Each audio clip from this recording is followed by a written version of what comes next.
To episode 19 of Just Us Guys, the podcast with good friends and even better takes. Yeah, as I said, this is episode 19. We're steady rolling. We're back on the schedule, and here we are. Should be a normal launching podcast, and yeah. How's everyone's weekend? What's up, bitches? Cal had a good weekend. No, everything good. We got fuzziness over here down on the bottom left of the screen here. We do.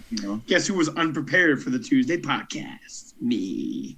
Out of us four, who would think, if everyone would think, would be the one to be least Evan, prepared? 100%. No, Evan. No. Evan, no. I am not going to. Evan, knowledge-wise and preparation, horrible. That. Evan is very responsible. No, Evan's had technical difficulties. 9 out of the first 10 episodes. I'm not hearing it.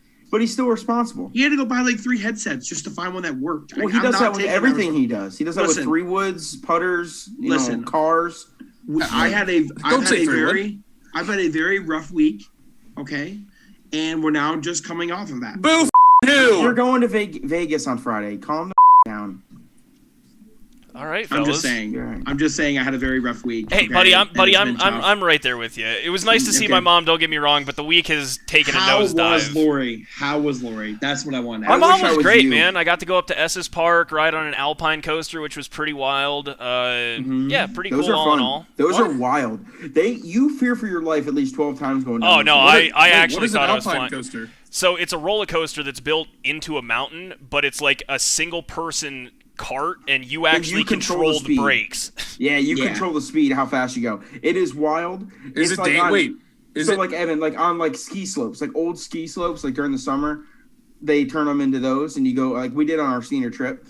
And you get going. The more weight you have in that vehicle, the faster you go. No, you get boogie, and you get going. Do you have to sign like a form? Yes, I had to sign a waiver in case I die. Yeah. It's fun. No, it was a lot of blast. Yeah, those things are fun. No, it was an absolute blast. All in all, really fun. It was great to see my mom. Hell no. Yeah, no. I'd love to do one of those. Always nice. I now have a bookshelf in the back, which is always cool, with a lot of Packers stuff. You're growing up, man. I know, right? Before our eyes. Welcome to the real world. Yeah, I know. Real bookshelf. Unbelievable. It's crazy. As Evan has t-shirts hanging on the wall. I got the jerseys. Relax. Of the year. Yeah, you did. Cal got that's toasty. Yeah. For anyone not watching, Cal's head looks like the red ball on a pool table. Oh yeah. Yep.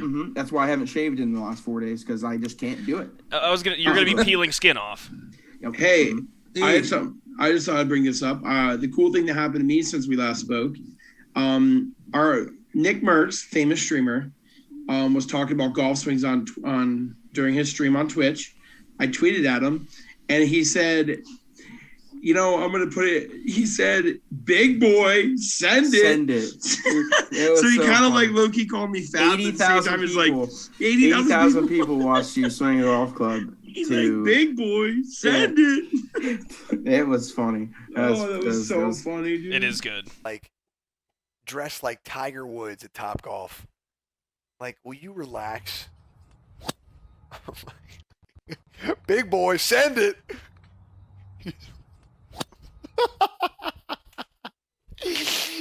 It's fucking great. Whack, motherfucker. Great. Oh, man. Gone forever. Motherfucker, man. Oh, it's good. Kate tried to do that 5 to 6 times in the last 2 weeks. That Nick has done that on his stream. Hey, that just proves perseverance pays off. Listen, you know what? When you just keep at it and you should post the clip. You should post the clip on the Twitter. I should post the clip on the Twitter. Well, I was gonna say, you already sent it to me. I can actually just drop it in here. Yeah. Drop it in here. Drop it in here, dude. Drop it in here. Yeah, you got it. Yeah. All right, Cal, what's your question? I know you got one, so okay, I'm interested as always. Okay, so this is a funny one. Okay, do you think that you could absolute body a penguin in a triathlon? So triathlon, but there's a catch. But let me read. Triathlon's running, swimming, and biking. Okay. Take out the biking and add belly sliding. Mm-hmm. Do you think that you could beat a penguin in a triathlon where two of the items favor the penguin, but the running, you're way faster than a penguin? So do you think that you could beat a penguin in belly sliding? I mean, Swimming in and running. swimming, that thing is smoking me. Oh yeah, and belly sliding, dude. Those things get going. I mean, okay, am I sliding on my gut, or do I get one of those things to slide on? You get to lube yourself up. Yeah, you have And like a slide. sweatsuit. You have like a wetsuit on. That like you're a just, wetsuit on. Like you're Yeah, not just yeah. like scraping your chest on like concrete. Ice. You know, Yeah, Like, you're getting. How fun would that be? I mean, so basically you're saying, like, can you get a big enough lead in the running part to Yes. just negate everything the Yeah, penguin yeah, has yeah. going? Like if for it? it was me, if I was able to choose what things go first, I would want to do swimming first, and then do belly sliding, and then do the running, because I don't want to get the lead and then lose. The only I'd rather problem with come that from is behind. You know the what I only mean? problem with that is you already did the swimming. In the belly sliding, you're not going to get too much tired on, but the swimming aspect, I'd almost want to get the run out first because I can use every bit of my energy on that. Well, that's Yeah. where I'm going. Is I'm going to literally Or kill like run, myself swim, belly just slide. sprinting out of the gate to make sure that I have that lead, and then I Yeah. can just coast the rest of the way. Because if I Well, have if like you go- an if you hour go and a half run- lead on the penguin, I think I can win. If you go run, swim, then belly slide, you're running, you're using a lot of energy, and you're trying to get that big lead. Swimming, they're going to catch up a little bit. You're still using, obviously, a lot of energy. But belly sliding, you're really not doing a lot of energy. You're Well, I was just going to say, so sliding. mine would go running, then into the belly slide, so I could catch my breath, and then the swimming thing, I'd just push really Fair. hard. Yeah, I like That's that. how I'm going to go about it. Just hopefully get a big enough Super. lead out of the gate. It's super funny. What do you think, Ev? What do you think, Evan? Yeah, you're not really saying much here right now. I think two things. First thing is when the penguin makes its first waddle, I'd already be crossing the finish line. Oh my god! That'd be all right. And the second thing, if that wasn't the case, halfway through, I think I'd actually give it a swift body kick and see how. Just take it out. Yeah, take the fuck You gotta out. watch in the water though. It could get I'm you. pretty sure. It's gonna probably peck you in areas that you do not want to be pecked. You at guys in the water. can. You guys might correct me if I'm wrong, but isn't a triathlon like a true triathlon? Is like 10 miles of biking, 10 miles of swimming, and 10 miles of running. I don't know the parameters. Definitely not 10 but it's miles of those. swimming. It's Really? those. I don't know what it is. I've 10 miles never of ran running it up. Is just your dot. I mean, if I've you're never not ran- an actual seasoned. I vet, honestly thought it was like That's a long 3, ways. 3, and 3, but even the 3 miles swimming seems not right. The farthest distance I've ever ran was 3.12 miles in a 5K for my 8th grade health class. Okay, Cade, here you go. A standard I'm a standard And I triathlon walked is a lot of it. just under a mile of swimming, Yep, is 25 miles on a bike, and a 6-mile run. that's what I'm looking at too. So Yep, you got a that's the belly slide Olympic for one. 25 miles.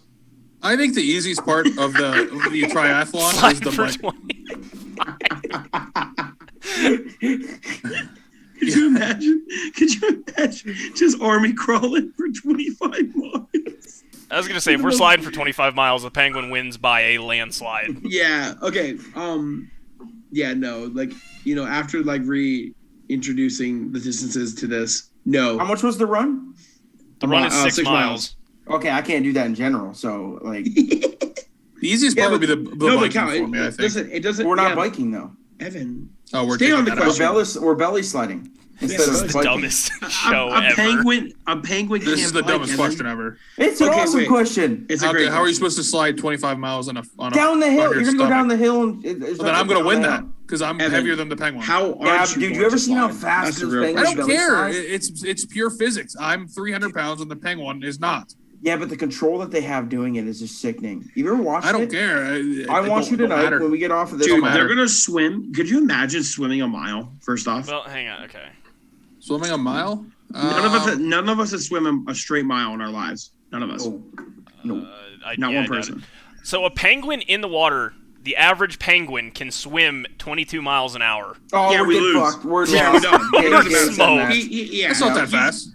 Oh my god, he's gonna swim a mile. He's How gonna fast do they swim a run? mile. Look up how fast they run. Penguin run. I'm a solid like 3 miles an hour.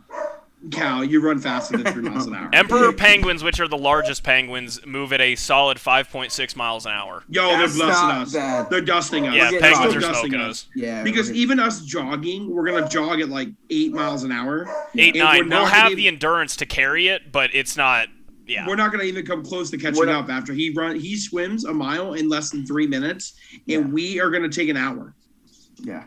Like, we're not going to be able to catch No, up. we lost. Yeah, Penguin wins. All right. I'm glad we came to a consensus here. Penguin definitely wins. Wait, one other question, though. Just one quick thought. All right. Because there's, the whole gorilla and grizzly bear argument. Mm-hmm.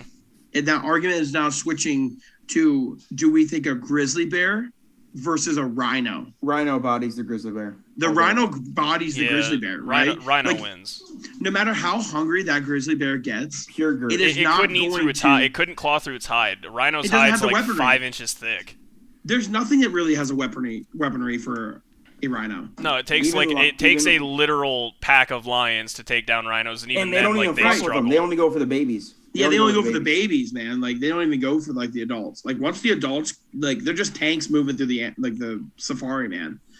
Like, I think a rhino is the most unkillable animal in the animal elephant kingdom. is pretty unkillable. Elephants. Yes. Elephants I agree. Africa, bro. No, I agree. But at least, like, I would say they're in like the same category, though. Like, they're definitely in the same category. You can't like put one way over the other. Like, they're putting like an elephant over the other because it's literally that much larger. Okay, that's fair. And it has like, I don't know, like roughly 4-foot tusks coming out that can impale you. And hippos. Hippos are a different breed, dude. Yo, hippos. More people are killed by hippos a year than sharks. And like crocodiles. by a landslide. Yeah. All right, I'm good now. All right, we good? To get that out there. All right, we good to get into the mile high question of the day? Animals are fun. Animals are cool. All right. The mile high question of the day, presented by, Rocky Mountain Forest Products, and asked by the guys at Afternoon Drive, Eric Goodman and Andrew Mason, is how much will the Broncos have to overpay to keep Aaron Rodgers from going to the Raiders? Because the Raiders and Broncos are 1-2 right now in the Aaron Rodgers trade talks. So how much will the Broncos have to overpay to keep him away from the Raiders? I'll go first, and it's a lot, just because you're competing directly with a division rival, which means at the end of the day it'll turn into a bidding war, and if one does bluff, then the other pays a lot. So, yeah, if whoever wants Aaron Rodgers is going to have to pay a lot. I would agree. I mean, we don't really know what's been proposed yet. At least I don't think. No. But well, we know what the 49ers proposed that they turned down. That the Packers turned down. We know that.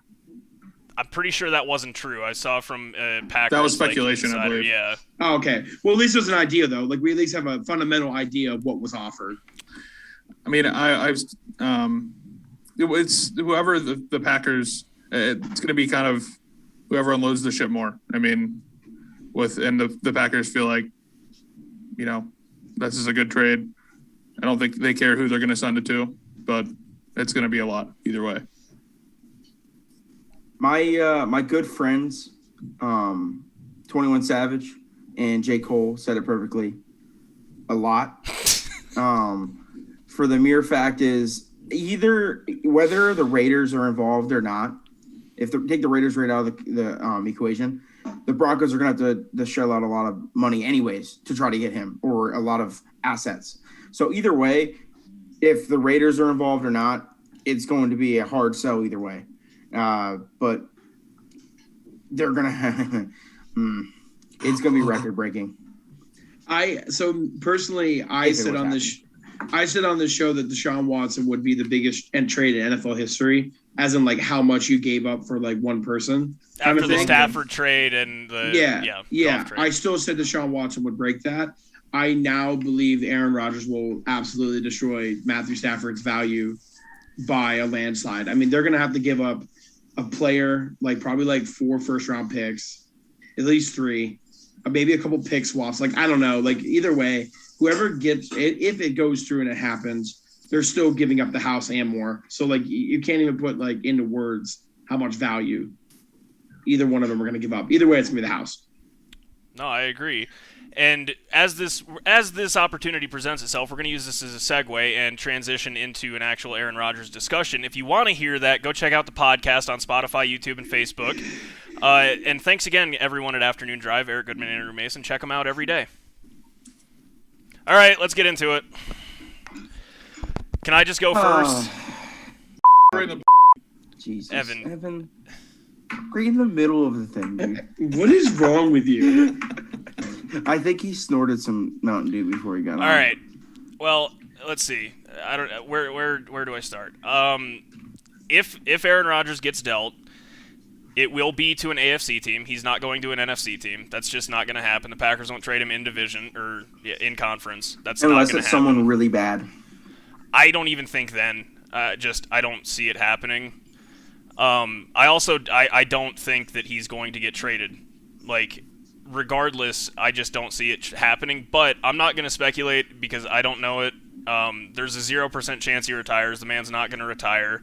If he wants to hold out, he can hold out. I'm over all of it because I'm not going to deal with speculation. The date is June 2nd. Once June 2nd hits and the cap goes from $31 million to $14 million, then I can start actually talking about realistic things. We but have a until month. then, We have a month. Actually happens. yeah, I mean, it's going to be 28 days where it's just a bunch of speculation and hearsay. So are we good? Guys, can you hear me? We could hear you the entire time. Okay. Yeah, I heard you. Yeah, Your yeah. mouth just wasn't going with the words. All right, Not cool. synced up. Have I caught up at all? Did I say not wired in? I mean, I am, and Cal's the host, so. Yeah. But yeah, no, like I said, I'm not going to spend the next month and a half speculating. I'm going to wait for the actual date to get here when the cap is reasonable. So after that, then I will start actually doing some real speculation. But would I mind if he went to the Broncos? Yeah, I mean, if he goes anywhere, I'm going to be just devastated. But if he goes to the Broncos, then, at least I live here. Yeah, I mean, of all the teams that he could potentially go to, I'd rather see him at the Broncos just because, I mean, Cade, you and I both have said, like, the Broncos have a phenomenal team. Cal, you too. It's just, They're a player away. It's Drew Lock. They're a quarterback away. I didn't say anything. I mean, I don't think you've ever mentioned the Broncos being, like, a team of contention, so no. I think they're a quarterback away of being a valued contender in the AFC. No, If they get I Aaron agree with Rodgers, that. if I'm telling you right now, if they get Aaron Rodgers, they're probably the second or third favorite in the AFC. No, I'd still put him behind the Chiefs just because it's going to be coming to a new Yeah. team, and then, I mean, I think they're better than the Bills. I with was Aaron going to say, I Rodgers. think with Aaron Rodgers, yeah, they're probably better than the Bills. Because remember, they're getting Bradley Chubb and Von Miller back completely healthy. And they shored up the defense with Patrick Surtain, who's arguably the best cornerback in the draft. Yeah, They got Ronald Darby. They got the dude from the Bears. I can't remember his name. Kyle Fuller and Justin Fuller. Simmons back there. Yeah, Yeah, their defense is they're really stacked. good, just like the Packers' back four were, except Kevin King. Yeah, no, I mean, the Broncos are the best fit. They're a team to win now. They're young. They're hungry. I mean, it makes sense. But They have again, playmakers galore. yeah, I If mean, their we didn't offense is have- loaded. If Big Ben would have retired, this Steelers year, would 100% be in the we would have conversation. been. We would have been the team. I'm telling you right now. If Big Ben would have just said, "Hey, we're done," he would have. I'd say out of everyone in the AFC, the Steelers would have been the number one choice. I think only Steelers driver- Broncos would have been right there just because, Yeah. again, they're both young and both have weapons, both have solid defenses. Like, since 2015, the Broncos defense hasn't been their issue. It's the fact that they're the bottom three in offense over the last 7 years. And they also are in Kansas City shadow, which is tough. Well, yeah, Patrick Mahomes is. The only thing that scares me about with the whole Raiders thing is that, the whole thing talking about him being able to do both being a Jeopardy host and that. I mean, Vegas kind of is closer. He could probably definitely swing that if he needed to, but I don't think to be able to do that in season is just absolutely crazy. Well, it wouldn't. So it wouldn't it's be in crazy season. enough that he does the Pat McAfee show every week, let alone going and doing and shooting episodes of the Jeopardy. Well, no. So how Jeopardy works is they actually record 5 episodes a day, and they only record for 45 days out of the entire year. So, I mean, So he he has, definitely could swing yeah, that. I mean, he has a month and some change in the off season. He's already said, like, he's worked out the logistics in his own head and everything. He said on the Pat McAfee show that it's completely feasible. He works for 6 months and then is off for 6 months, so a month and a half He will be the host away. of Jeopardy at some point in his life. He will be. I mean, he has too big of a platform not to. And a lot of sports fans, such as you, would probably watch it even more No, I watched every one. if he was on. I watched every but- single one. My thing with Aaron Rodgers and everything when it comes to the trade hoopla and everything, you said that you don't see him retiring. I don't see him retiring either, but I see him retiring more before getting traded. I see him actually going through to retirement before he actually gets traded. I don't see the trade happening, so I think there's a better chance of him retiring before getting traded, just for the mere fact of what has to happen for the type of caliber of player that he is, to be able for that to go through. So that's where I see, like, if he's actually really unhappy to the point where he's at the on the edge, as Devontae Adams so eloquently put on his Instagram, that it could be retirement. I could see. I think it goes option A, he gets what he wants with the Packers. Option B is retirement, and then option 3 is trading. So like, real quick, the only thing with him retiring is he would have to pay the Packers. I think it's like 12 or 15 million. I think he can swing that. I mean, I'm sure he could, but yeah, he would have to With pay the Jeopardy Packers. contract. With the Jeopardy contract, he'll get. So this is how everything that you guys just said, this is how I view it. One, I definitely feel like the Broncos would be a great fit. Obviously, it's kind of very similar to when Peyton Manning joined, 7-8 years ago. Phenomenal defense, young offense. Yeah, phenomenal defense, young offense. On the back burner of a career. Obviously, Rodgers is playing arguably his best football in his life, so it's kind of a little bit different. Peyton Manning was coming off of neck surgery, so little different. Cold like a body. So, anyways,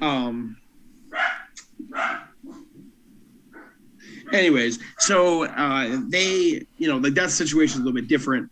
When it came to the Steelers thing, the only thing that would happen is that the Steelers wouldn't be able to afford them, because if they're talking about spending $30 million on a defensive end and paying other players that they already have, like, they probably wouldn't be able to afford them. I got a feeling if they went to TJ Watt though and said, "Hey, yeah, he might take less money. Yeah, Aaron Rodgers, if you just take like $10 million less." Yeah, I mean, like, it's really hard to ask a 25-year-old kid that, but like either way, you get the best quarterback in my opinion to ever play. Become if we're talking about Green Bay, and You're good. Carry on. And we're talking about the situation and everything, I think it goes like this. I feel like Aaron Rodgers is using his leverage for them to make moves to make him happy, or he leaves. Or he's going to force himself out, because I think we could all agree that to some degree Green Bay has kind of failed Aaron Rodgers with some things, like with the drafting Jordan Love in the first round instead of trading him. They only had to trade up 2 more picks to get Justin Jefferson, right? Like literally 2 more picks to get Justin Jefferson. Can you stop flipping the? I'm not flipping it. I'm not. It said Evan raised his hand, and it started doing this. Anyways, so he you only had to move up 2 picks while someone has their hand raised, and you could underraise your hand, Evan. You could do like all of that. So like I really feel like the Packers have kind of failed him in a small way. Now they did sign back Aaron Jones. They've done things that he's wanted. But even this year, like their first round pick again was a corner, right? And I give that an A+. We'll talk about that later. But they drafted a corner, but re-signed Kevin King, right? Is that his name? Only 1 year though. Great I know. pick. Great pickup. Just keep that player there. But what I'm saying is if you're gonna do that, then you either gotta try to draft a guy who's gonna be a day one starter over Kevin King, or you get someone who you think is gonna make Aaron Rodgers happy, because they are still yet to draft the first round wide receiver or wide receiver before the 3rd round. The last time a receiver was taken. Did they get a receiver this draft though? Third round. They got one in the third round. Yeah. So the last time they took a receiver crazy... in the first round was 2002. It was Javon Walker. The last time they took a Who skill the hell position... is that? Okay, whoa. I love Javon Walker. I honestly, I'm not being facetious. Yeah, he was good. Javon Walker was a stud for about 3 years. And then I could be dead honest with you. I've never heard that name before in my life. Where did he play? I don't know where he played in college. No, college. What was it? I'm just saying, if you're gonna, I understand they needed a corner. I get that, but then you either trade up to get a corner, because there weren't many good corners in the first round that you could get. Like there was only like 2 or 3, and they were like all ex-players' sons. Yeah, they were like the Asante Samuel Jr., the J.C. Horn, and then the Asante Patrick Samuel Surtain. Jr. was there. They took this guy over him, so apparently this guy was better than Right. Junior. So either way, There was a crazy amount of retired players' sons in the draft this year. Yeah, we're getting old, just- dude. Yeah, it's just that age. Crazy. But so like I'm just saying, like if you're gonna do that, then like you could have took another receiver, but they took one in the third round. I don't know. It's just a really weird dynamic. You would think that they would value him a little bit more when it comes to that, but I mean they took his replacement last year in the first round. They traded up for him, so that's why I think they kind of failed him a little bit to make him feel that way. Did they do anything with his request to have that? Was it the GM fired? Is that what he? That was complete hearsay. Gutekunst came out and said, like, if that has been said, Aaron's camp has not related to us. So okay, all I saw was I didn't look into it. Yeah, again, like I said, there's just a bunch of hearsay. Like, I'll talk actual like real stuff, like Cade talking about the draft. Like, I will agree to an extent that they needed to do better with Aaron. I mean, taking a quarterback last year and then following it up directly with a running back when we already had arguably the two best running backfield in the league.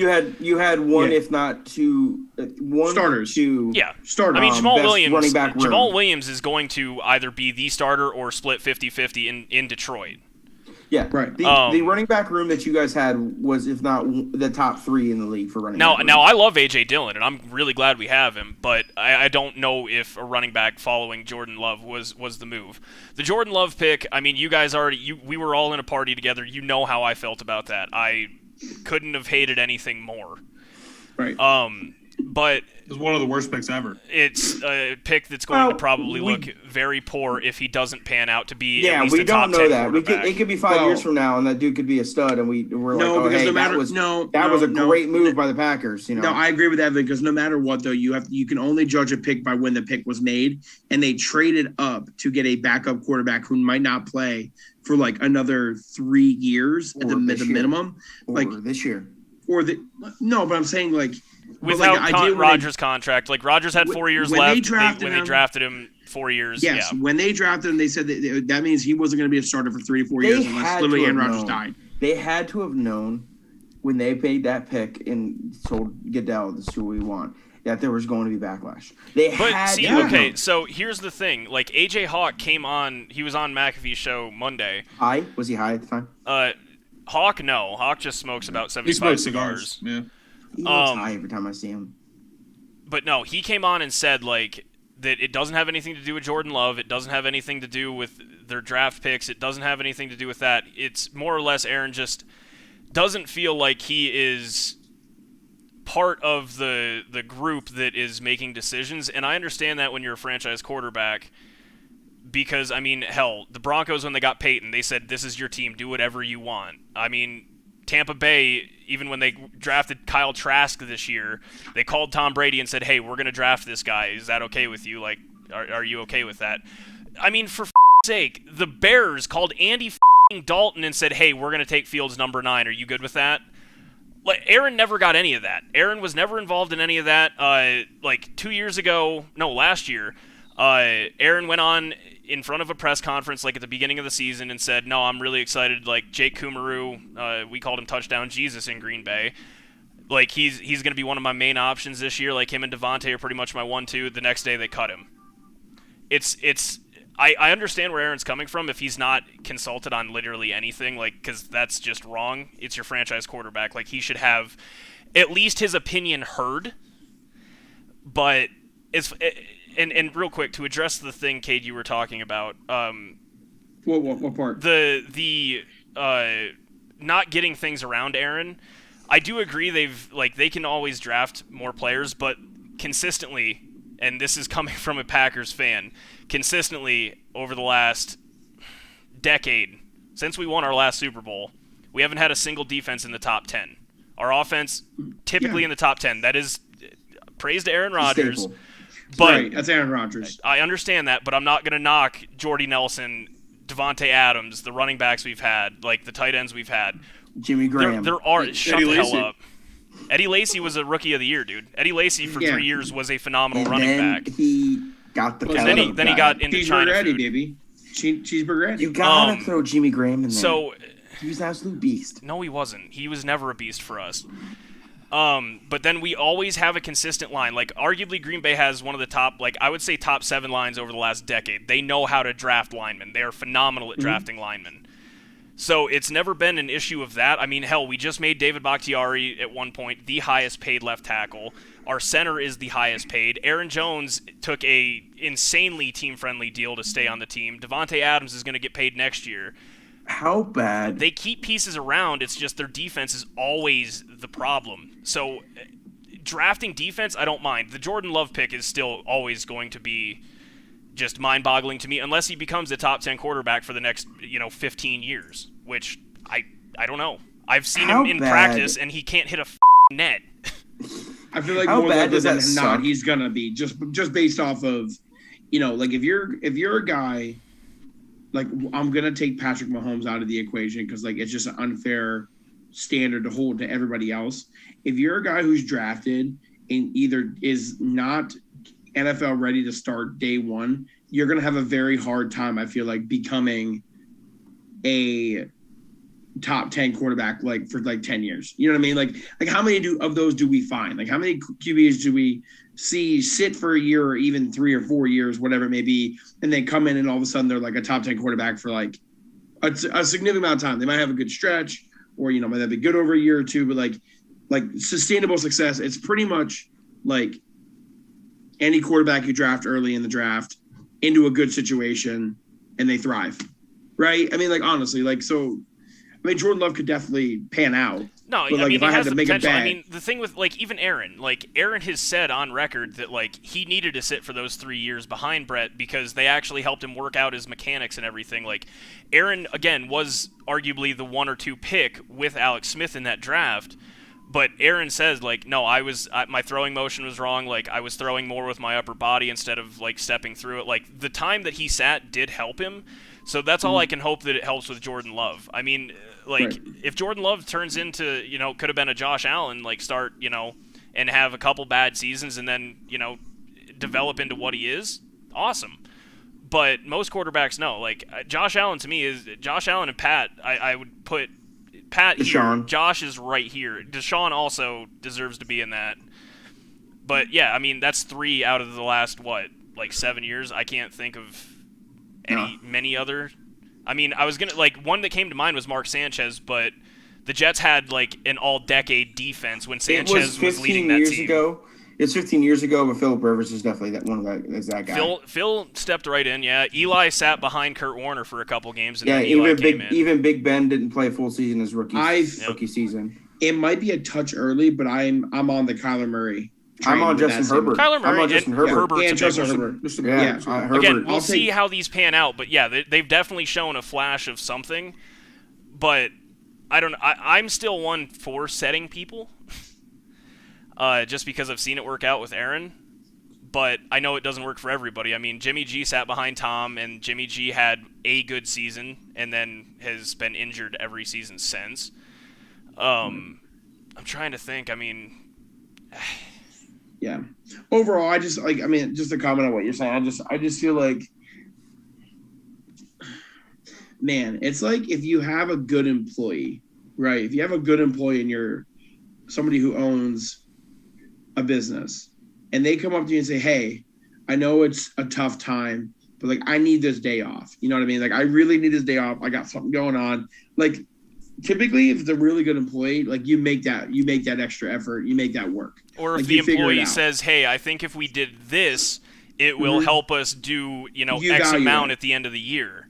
Right, you value that. Where like, if it's a bad employee, you would not value it. You would not care. You would probably ignore it. So I feel like that's where, I think that's where my overall opinion on Green Bay, not failing him, but somewhat failing to him. No, they've absolutely failed on the interpersonal side of things, like in the person-to-person side of it, because I understand it's a business. We all get that. Like, I still think Green Bay being publicly owned is one of the coolest things in all of sports. But at some point, like Mark Murphy, some of this does have to fall on his shoulders because he's been the president of the Packers for however long, and now the Packers have, they've gotten Aaron damn near everything he's asked for. And yet there's still somehow, this hookup. Like, we got McCarthy fired. We got rid of Ted Thompson. We brought in Goody. We brought in LaFleur to help him. The Packers have done a ton of things. And at some point, like, Mark, are you the problem here? That's how I'm looking at this now, is because, like, we got your coach. We brought in a new young GM that has, like, this new outlook and everything. I mean, hell, Gutekunst's first pick was Jair Alexander. That's a phenomenal pick. Yeah. I read something, though, that out of all – so his draft in 18, 19, 20, and 21, only 4 rookies have seen more than 6 games. Which, so I mean, technically, AJ Dillon didn't see 6 games last year, and I mean, he's a huge part of our offense now. I don't know how that stacks up versus other organizations. That's a weird stat. It is a weird stat. It is a weird stat. I was reading about when Gutekunst got hired, but I don't know how that stacks up against other organizations. But it seems like the common opinion between Packers fans that did you say 4 or 6? The number of players. He said 4 at least 6 games of the season. Okay, see, I don't think that doesn't sound right to me. Does it mean start 6 games or just play 6 games? Start 6 games I can understand, because we also... I believe it is starting 6 games. Yeah, Okay. I get that. Okay. I get that, yeah. Yeah, I mean, like, we draft linemen, we draft corners that don't, like, your third or nickel corners. You draft even if you draft a wide receiver, it doesn't mean he's going to start his rookie year. Well, and that's my point, is we have Devontae Adams and then Alan Lazard. Alan Lazard was an undrafted free agent picked up by Jacksonville, and then we picked him up off Jacksonville's practice team, so we didn't technically draft him, but then we had Equinemius St. Brown and MVS. You take us as an example, we took Claypool, last year. He didn't start all those games. He technically was number 3. He started when Deontay Johnson was hurt or Juju was hurt. But, as a starter, that's a weird stat. He still was number 3, that's tough. Yeah, here's the claim. So in 3 drafts with 4 first-round picks, Brian Gutekunst has only been able to find 4 players who have started more than 6 games per year, and Alexander, Savage, Jenkins, and Scantling. Yeah, see, but he's also, he's the one that drafted, he's drafted A.J. Dillon. A.J. Dillon will be starting games this year. He drafted Equinemius St. Brown.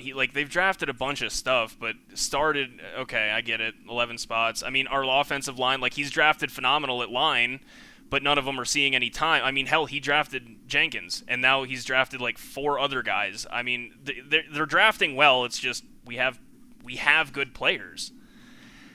Do you really call last year's draft a good draft if you might missed? I don't know who came after A.J. Dillon, but yeah, I mean, other than the Jordan Love, that's an F for me. But A.J. Dillon in the second round, depending on how this season goes, that's an A+. Right. I mean, I'm more talking, I guess, overall. I mean, overall, it's probably a C. Yeah. I look at it this way: they got somebody that they absolutely did not need, and it didn't get any. Well, did they draft a receiver eventually? They took a receiver last year, yeah. Yeah, it was a really late rounder.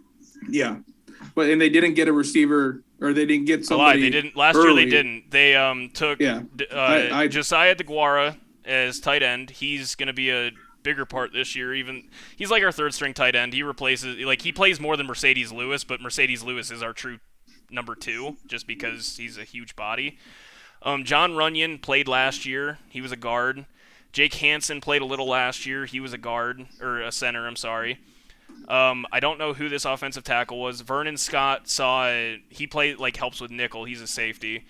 And Jonathan Garvin is a D-end. I think Garvin played a little last year. So these guys saw playing time, but they're not impact players like Kenny Clark, Savage, Alexander. They needed an impact player, especially a wide receiver.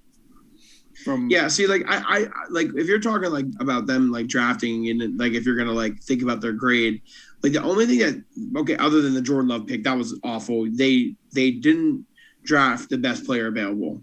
No one can tell me they drafted the best player available, which is what you're supposed to do. Jordan Love was drafting. projected a third round. He was not the best player available. Even if he was the best player available at the time, still drafting him would have been stupid given the circumstances. Correct. So even the A.J. Dillon pick, they probably drafted best available to them. So I don't hate it. You know what I mean? I don't hate that. And that's going to pan out too, I think.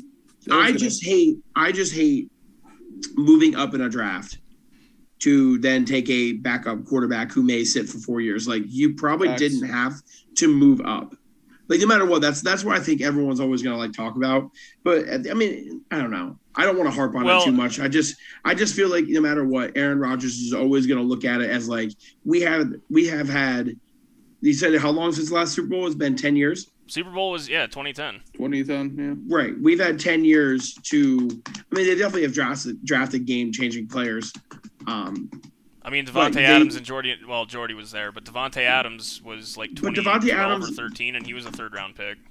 Right, but exactly. But Devontae Adams rated as a third-round pick was never projected to be the best receiver in the game. No, right. He wasn't.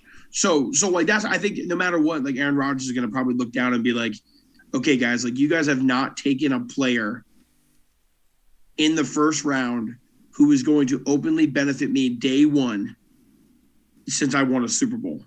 That's what I think. If you're going to talk about like drafting and stuff, I think that's what he's going to like look at. Like, that's all. So I'm going to keep it a buck with you guys. 2019, Goody did a phenomenal job. Rashawn Gary, who's our defensive line, Darnell Savage, who's for the last 8 games was a top 3 safety in the league. Elton Jenkins, who's just arguably, I'm putting Elton Jenkins up there with Quentin Nelson as far as linemen. Go look at his numbers. That's not an exaggeration. Sternberger, who we just released because we have a full tight end room. Kingsley Keke, a defensive end who's moved to linebacker. He plays a lot. Kader Hallman, don't know who the hell that is. Dexter Williams, running back, is still on our practice squad. And then Ty Summers played a little bit of linebacker last year. These guys see time. They're just like, I think I named 3 big dudes there that play a lot of time for us. So, I mean, again, but they're all defensive sides because our defense is dog shit. Right. That's like another thing, you still have a top 10 offense without drafting that one key player, but you do draft supposedly defensive studs. Really, the only one that I know of that I've heard of is Alexander. Obviously, you know more than I do about the Packers, Ty. But I think that kind of wraps, since I really didn't get to say my piece about the Packers and Aaron Rodgers, what I think is going to happen. With all this stuff coming out. I told people to. This kind of wraps it up for me. I mean, I think with all of this stuff, the Packers have completely boxed themselves in and shot themselves in the foot over the past 5, 6, 7, 8, 10 years, whatever you want to call it. It hasn't been public, but I mean, Rodgers, I'm sure behind closed doors, was asking them to help him on the offensive side of the ball, especially at receiver. They got MVS. Like you said, they drafted Tay in the 3rd round back in 2015 or whatever.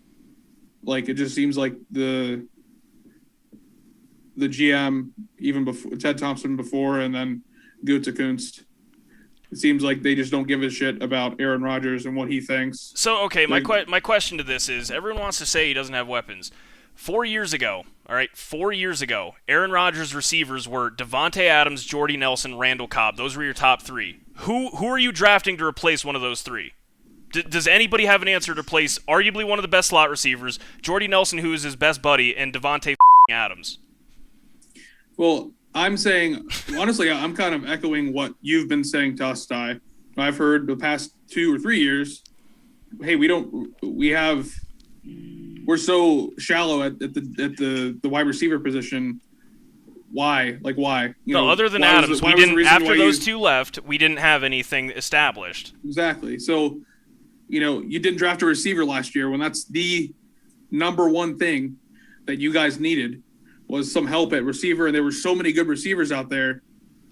Look, I already told you. Last year's draft, I still hate that they took Love. I mean, that's that's where I'm coming. That's where I see it. Last year, maybe it was the second to last draw for Rodgers. I don't know. Maybe the contract this year and all the other stuff transpired. Maybe that was the last draw.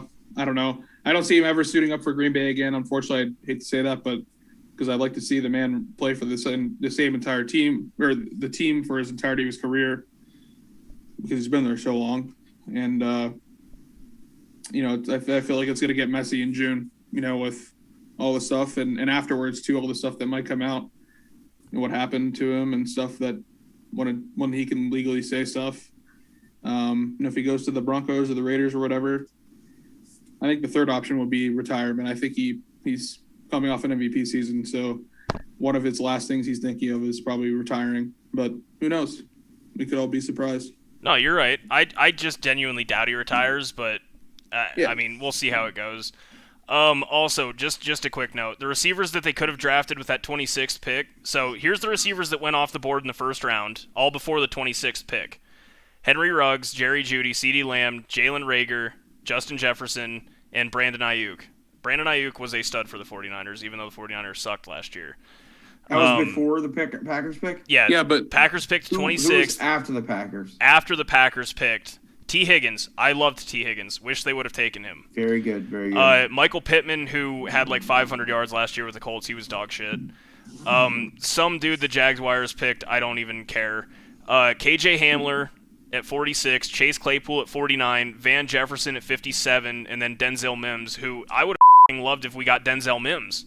Yeah. I think he has huge There were upside. 3 wide receivers there that I heard that When the probably Packers- would have been good. when the Packers traded up, what pick did they trade to? 26? 26. They went from 31 to 26. Oh, they traded up 5 picks to okay. Yep. What just happened? You're good. We can hear you now. Okay. We can hear you. Sorry, You're good. I got a message on my thing that my microphone changed, but yeah. Okay. Well, I didn't. I thought they traded up to like the 10th pick and picked, No. But yeah, there's definitely T. Higgins was a stud for plays for the Bengals, correct? Yeah. Bengals, Yeah. yeah, very good. Even with 3rd string, 4th string quarterbacks, T. Higgins was putting up numbers last year. So No, can't imagine like what I he's said, gonna do I hate just the Jordan with, Love Joe pick. Burrow. I can't stress that enough. They could have taken him in the 3rd round. It wouldn't have mattered. Like, I won't forgive that. They could one. have quite literally drafted anybody but him, and it would have been better. Other than a QB. No, and I 100% agree. My closing thoughts on it is, and this is just me being optimistic as a diehard Packers fan, and I literally have a picture directly above me that I'm pointing at currently of Aaron Rodgers in a huddle leading the team like "Let's go" chant. He's going to be a Packer. All of this will eventually get figured out, whether he wants an extension or what. I know there were reports that they've tried to restructure. Again, I'm not believing either side. I'm not going off of hearsay. I don't give a shit what the Packers put out as a PR release because I was literally a PR major. I understand how that shit works. Come June 2nd, that's really ultimately when things can become real for me. Until then, he's going to be back as a Packer. Everything's going to be fine. Bakhtiari will be back off of his ACL. Devontae Adams is going to be in a career year, so he's going to have to ball out again, which I don't even know if he can match last year. Aaron Jones is back, who, again, top 7 running back. For me, he's going to be a Packer until until I'm told otherwise, and then chug a bottle to the face. So, cheers to that. Yes, sir. Cade, you got anything? You look pretty deep in your phone right now. Checking my scores for my bet. Oh, dear God. I wonder how I'm doing on my 5-team parlay in hockey. All right. Well, now that we have my depression out of the way, do we want to talk about the NFL draft? Yeah. All right. Anyone want to start with any surprises or anything like that? I think for the first round, when it comes to the biggest surprises for me was actually the Bears trading up and getting Fields. Well, I was on the inverse of that is the Giants actually trading down because the Giants under whatever the name is has never traded period on draft day. Yeah. Gettleman? Yeah, Gettleman. Yeah, Dave Gettleman. Yeah. They wanted Devonta Smith so bad, and they just didn't get him. And at that point, it was pointless, so they got value for it. I mean, it's not a bad trade. No, I mean, it's obviously. smart. If they wanted Smith, then yeah, it's intelligent. Also, really quick, Cade, I love your Eagles because they got my draft right. They saved my bet of Devontae Smith in the top 10, baby. Yeah. 10 overall. Yeah, they did. Although, Yeah, they did. I do want to ask you, Mm-hmm. are you happy with Devontae Smith, or would you still have rather have had Micah? I would rather have Micah. Okay, see, that's where I kind of fell to. The only reason why, and like I understand that Devonta Smith probably has a higher ceiling, and like he could probably be a really, really great wide receiver in the NFL, and that's probably going to happen. But the Eagles needed a game changer on defense more than they needed to draft another first round wide receiver. Like their wide receiving core is so young. They don't have Alshon Jeffrey anymore. They don't have Aguilar. They don't have any of those guys. Literally, it's literally Jalen Reagor, J.J. Arcega-Whiteside, John Hightower, and Devontae Smith? Greg Ward. No, beforehand. I'm saying Greg Ward. Like they're a bunch of young players. Like I would rather take in a linebacker, which they have extremely struggled with the last few years, a guy who's a game changer. So, I mean, we'll see how it works out. And no matter what, the only thing I could say that it benefits from is that they are committed to Jalen Hurts, or they would not have drafted his college teammate and a wide receiver to him. They would have probably looked at something else. So, and they traded up for him. So they're definitely committed to Jalen Hurts. And I guess that's the only thing positive going forward from other than picking probably the best receiver in the draft. Like could be the best receiver in the draft. I mean, could potentially be. I love that everyone's knocking him for his size and everything when he just won a Heisman. Yeah, and gets hit by SEC players every day. Well, that is how many good small wide receivers have we seen in this league? Oh yeah, it's too many to count. Well, I mean that's where it's going now. If you're a speedy route runner, congratulations, you're going to be at least a successful receiver. Thank you, in the Bill NFL Belichick, now. For that model. Yeah, I mean, if you're a speedy route runner, you can play in the NFL. Yep. So overall, I mean, I was happy with it. They drafted the best player available, so I can't be mad. No, I mean, I like the pick, but I was on board with you that they needed defense, but it does suck that he went to the Cowboys, though, because, I mean, as a fan of a Penn State player, I'm upset that he went to the Cowboys. It's just so hard because, like, the Eagles, like, last year, I talked to Cal about this, like, the Eagles were such a circumstantial team. Like, their entire offensive line was hurt, and now they're all going to be healthy this year. And obviously, if your offense is not on the field very long, your defense is going to struggle. So, like, the defense was the only thing that kept them in football games. So, like, is the defense going to be better than what I thought? Like, am I thinking? So it's a very odd thing in Philadelphia right now. So hopefully, I don't know. The over under for them right now is 7.5 wins. So I think they're going to hit the over on that just because I feel like they're going to be so underappreciated. Yeah, they got to go 7-10 or better. You know what I mean? Because it's 17 games now. So I mean, I don't know. I can see the Eagles 8-9. Right. I think they'll be better than that. I think they have a chance to win the division. Yeah, especially because Washington didn't do anything to make them better at the quarterback position. I think that's where they're hurting the most. So I think they have arguably the best chance. I was gonna say. I mean, to me, I think the Giants are out of it, but I think. Again, the Cowboys, on paper, always have a good team. Their defense is still complete dog shit, but their offense, like a Lions or like a Falcons, can score. But if you look at the two teams I just mentioned over the last 5 years, scoring doesn't mean shit. Yep. I mean, I still think the football team has a good chance, but yes, I will give you that they're off. I think the NFC East is going to be interesting again. I think the Giants are for the most part out of it, but the other three I think will be competing again. So They'll be bad. The NFC East will be bad again. And that's okay. We'll see. I mean, hey, dude, the NFL is always a surprise. Cal, you were saying the Bears moving up to get Justin Fields. What are your thoughts on that then? I love it and I hate it at the same time. All right, let's hear it. You guys have heard me multiple times. I'm a Justin Fields advocate. I love that guy. I do. I wish we could have gotten him. I know we were never going to do it, and I'm glad we wouldn't have done it, but I would have been okay with it. I think Justin Fields is going to be – he's athletic enough. He throws the football well enough. Reports did come out with some health issues that I didn't even – not a lot of people knew about. Is it still the broken ribs thing, or is it separate No, from that? Yeah, it's something chronic. He's got something – Epilepsy. Epilepsy. He has a form of epilepsy, yes. Dog, he can't even play in a Super Bowl then.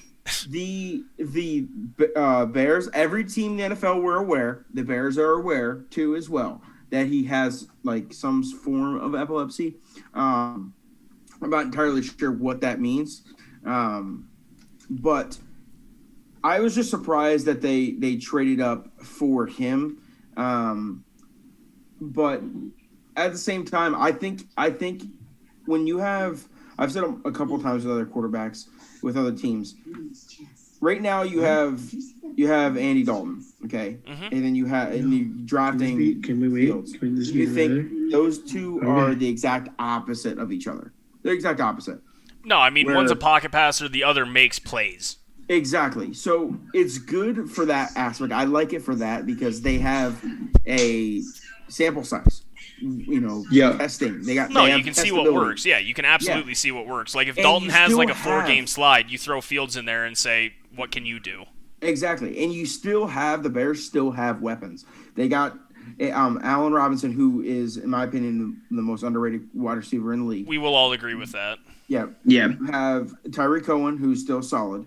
He's still a solid running back. They have a David second running back, Montgomery too. is an David absolute Montgomery, stud. solid. I'd David- honestly David put him Montgomery's a like stud. I'd put Yeah. him like probably 8th on running backs, and not a lot of Yeah. people think of him Yeah. that way. And then you have an absolute stud and tight end is Jimmy Graham.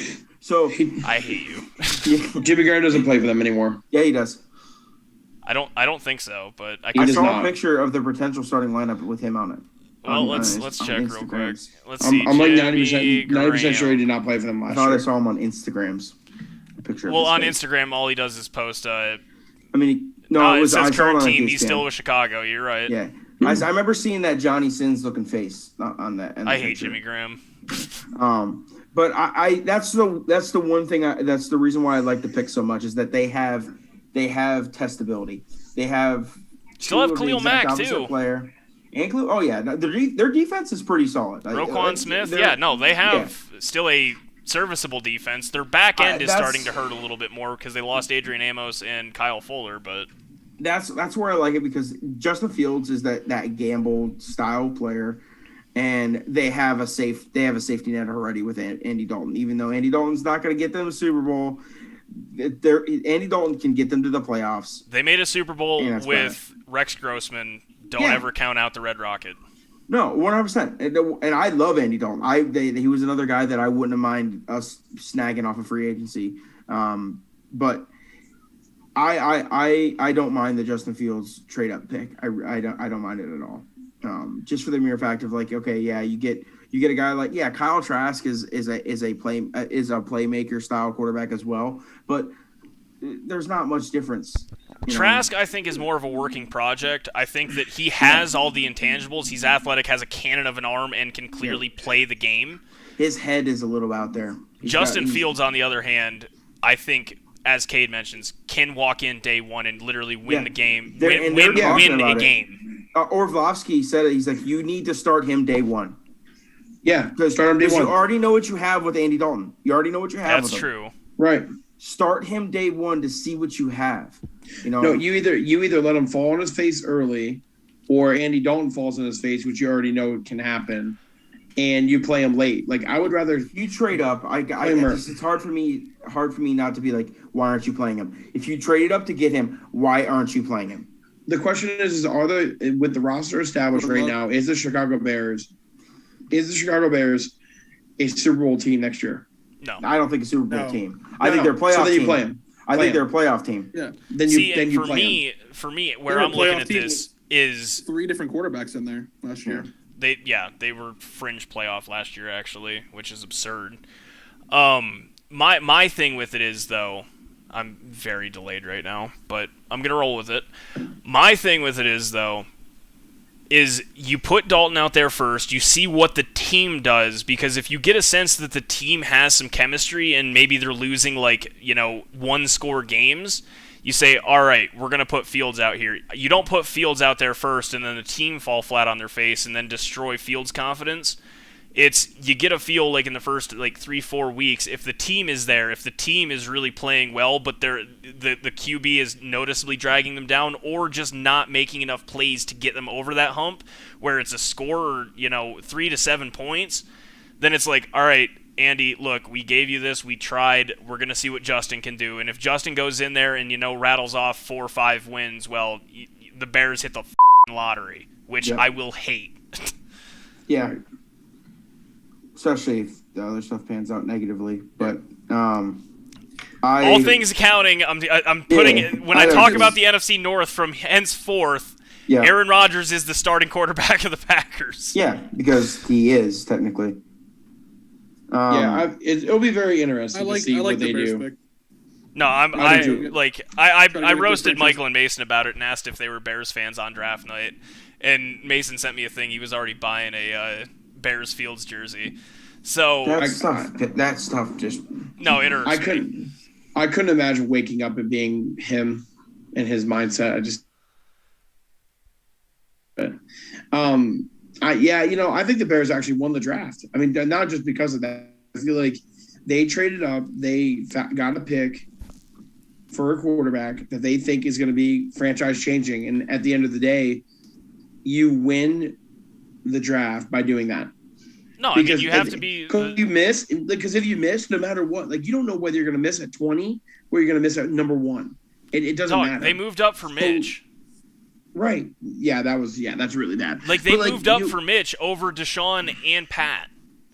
Right. So at worst case scenario, even if he pans out to have the same record as Mitch, you still didn't give up as much. You went from 17th to 12th or 11th. 11th, yeah, 11th. They went from 13th to 2nd to get Mitch. Right.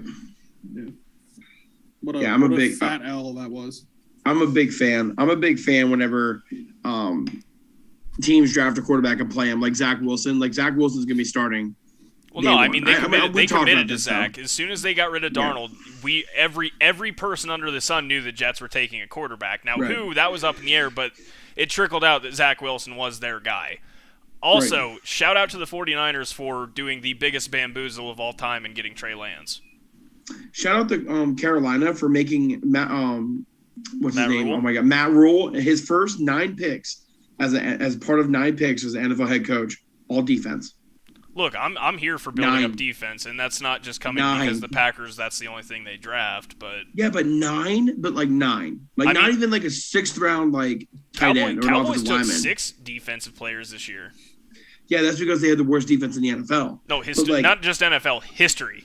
Right, but you're talking about a team that over the course of 2 drafts took 9 in a row, and I don't even know if he did what he did with the 10th. It could have been 10. I don't even know. I just know 9 for sure. Oh, let's see. Hang on. 8 last year, and then the 9th this year. I was gonna say they only drafted defense last year. You mentioned that. Yep, every pick. No, I mean, look, if you know that that's a need, then you address it and you run with it. So J.C. Horn, cornerback. Then they took a receiver 2nd round, tackle 3rd round, tight end 4th. Oh my God. Running back 4th, defensive tackle 5th, cornerback 5th, guard 6th, receiver 6th, and am I just stupid? What is an LS? Yes. Long snapper. They drafted a long snapper in the 6th round. And then a D tackle. So they took 1. I honest to God didn't even contemplate long snapper as a draft pick. I would.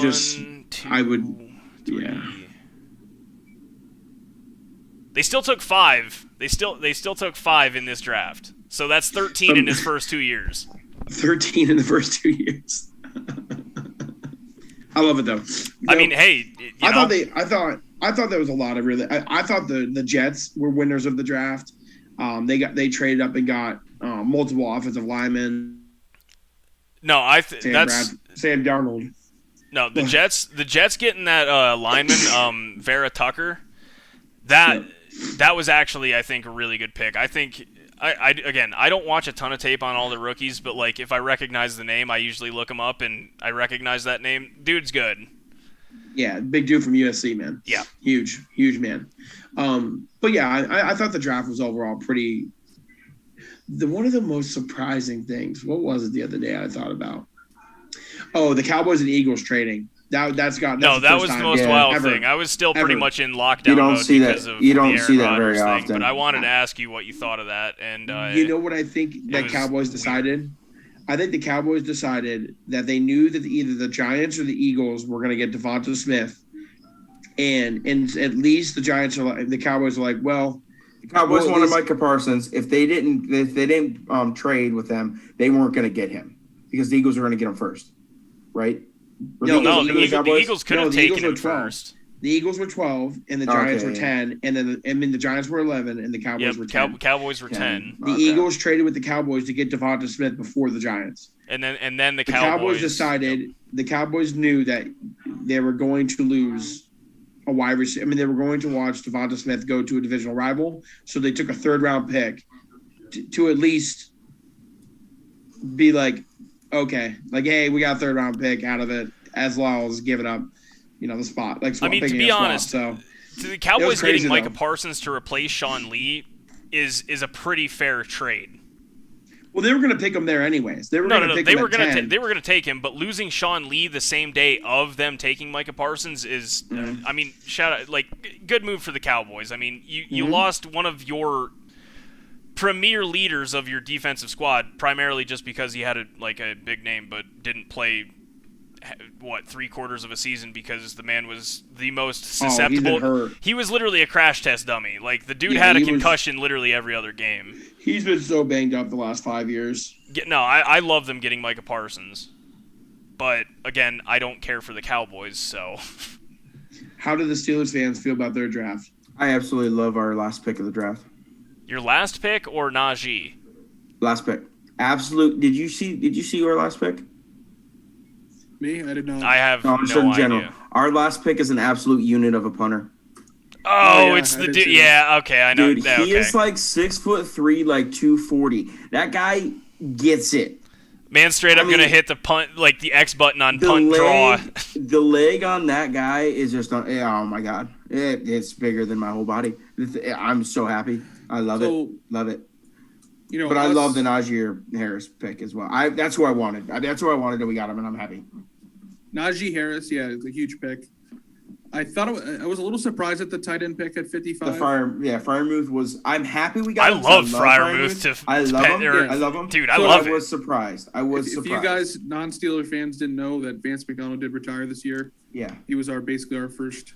Well, him and Ebron. Ebron. Yeah, Ebron definitely we had took over number one rule last year. Yeah, we had a we need- dynamic. We had a dynamic at our tight end position where Ebron was a wide receiving tight end. That's- Vance McDonald yeah. was a blocking tight end. So, So we just drafted a blocking tight end that can catch too. Oh yeah, the Freiermuth is beast. 6'5", 250. I was Yeah, going to so say, he's a beast. Freiermuth is an absolute animal, dude. If you didn't watch him Yeah. at Penn State, the man has mitts on him. The dude can Ebron- catch balls. He can do both. I love Ebron, but Ebron has problems with dropping balls, and he Ebron does can't get catch injured. a ball that's thrown over, like, anything over a knuckleball, dude. The weird part of Ebron is he'll drop a perfect spot right straight to his hands. No, that's but he'll what I'm make a saying. one-handed grab. Yeah. But dumb. Ebron, I don't think is going to be a long-time Steeler. I think it's gonna be the next couple years, and he's gonna be gone. I think he gets I cut love him. before he walks or Exactly. anything. And I think that's what they're doing too. And it helps out. No matter what, it helps out our offensive line. Whether we picked a guard, center, or tackle right there, he's still part of the offensive line.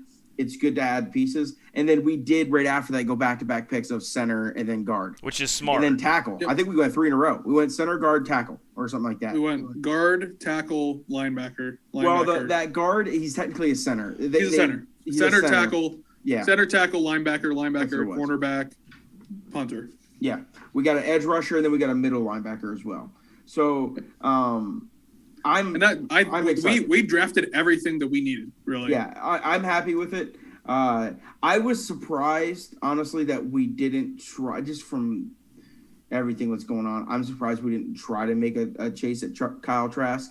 But we already just, that couple days before. The we just Dwayne signed- Haskins thing kind of put a nail in that We had coffin. Dwayne all in Haskins. all. We literally Yeah. just signed 2 days before we signed Mason Rudolph an extension. Yep. So I was like, after we signed Mason Rudolph, I'm like, all right, we're not getting Kyle Trask. Because I don't think as a Steelers organization that they know that Mason Rudolph is not the quarterback for the future, but Dwayne Haskins could be. depending on what happens with him. So, like Kate and I were having the conversation. I'm going to be curious just to say if like Big Ben either gets hurt or he starts playing bad. Who goes in first? I think during the game, like I say, if he got hurt during the game, Mason Rudolph goes in. I think it's Rudolph. Yeah, Rudolph goes in. But I think that if Dooley if they were like, hey, Big Ben, like Ben, you're not playing up to par. These next couple of games, we're going to test the waters with those quarterbacks. I think Dwayne Haskins gets the nod. I do.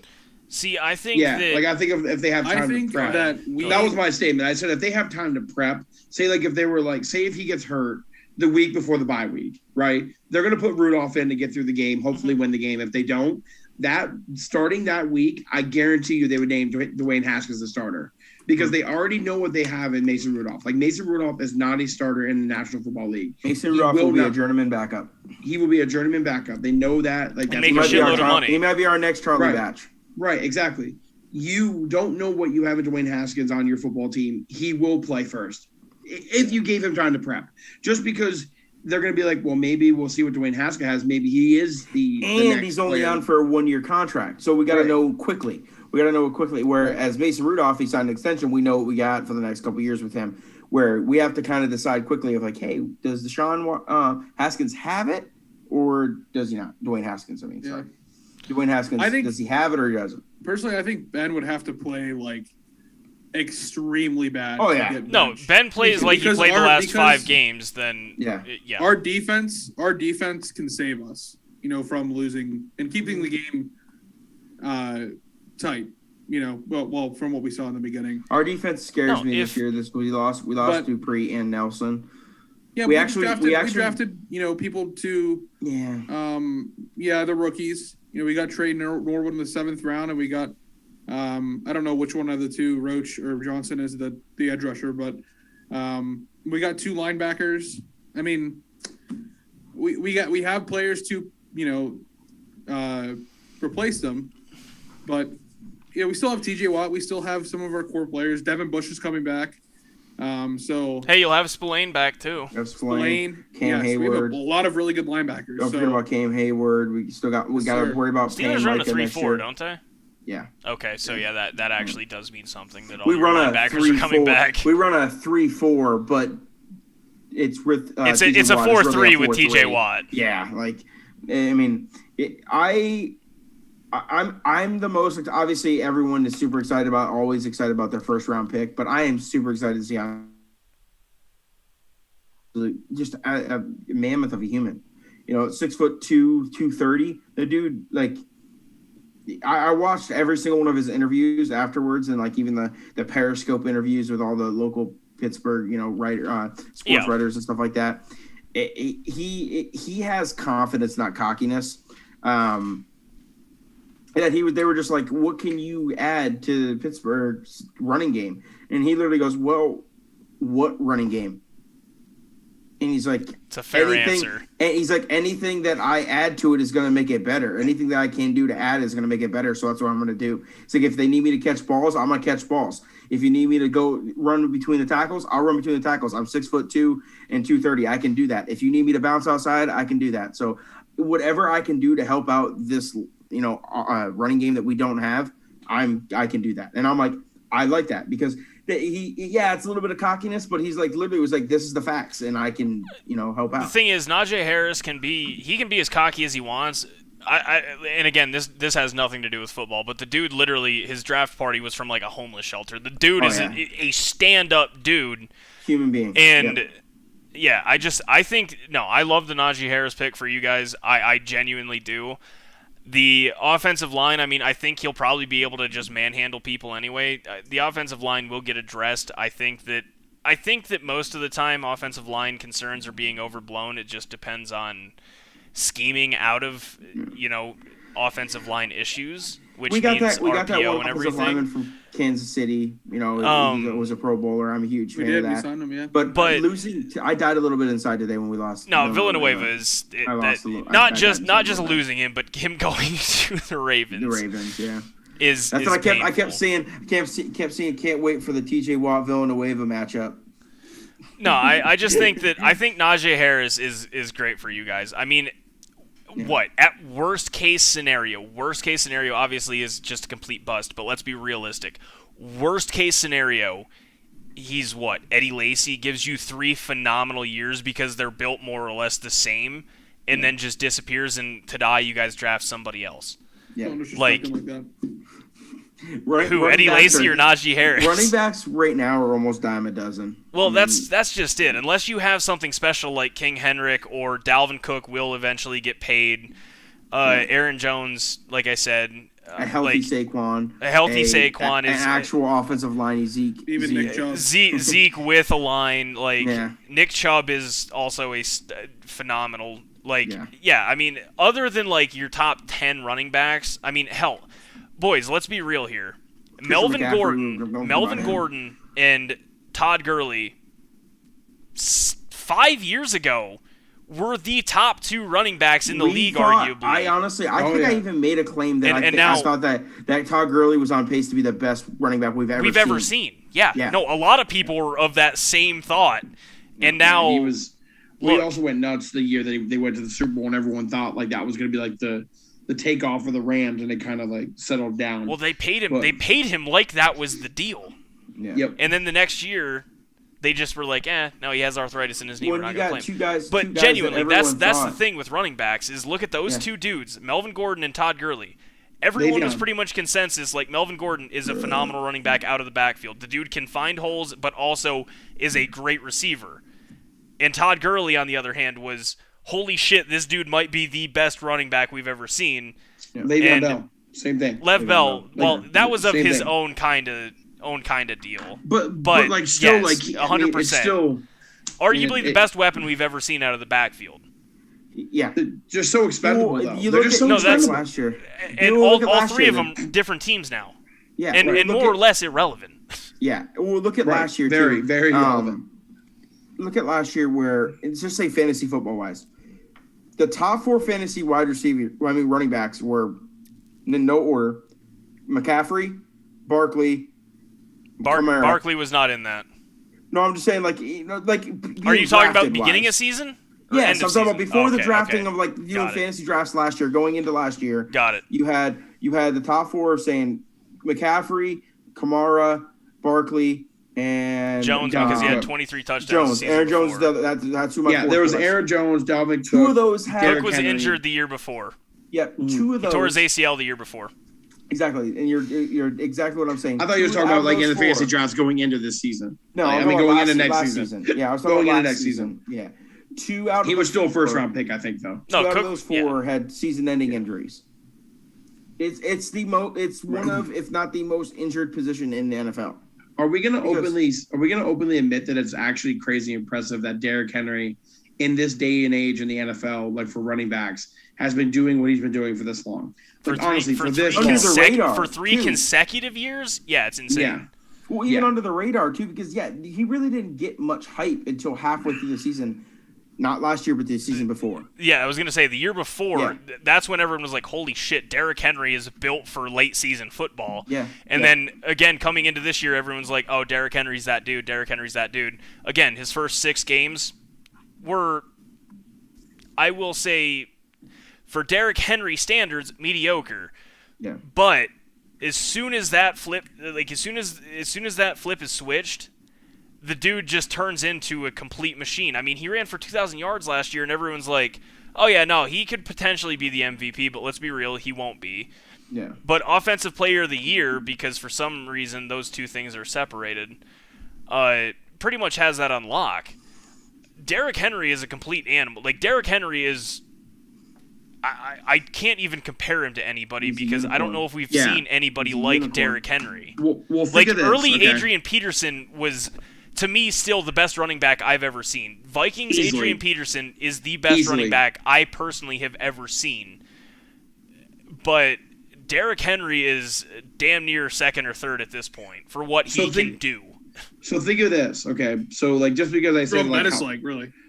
I was a big fan of the bus, but let's not get carried away. Anyways, just to put in perspective, how good he's been over in his career. Talking about King, right?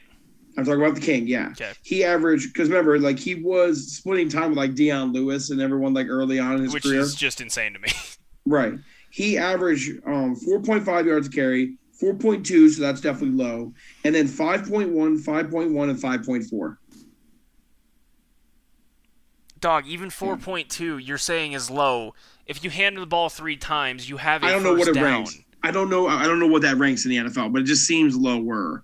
But all I'm saying is that, and then like for those in those seasons, he only carried the ball for 176 times for 744 yards.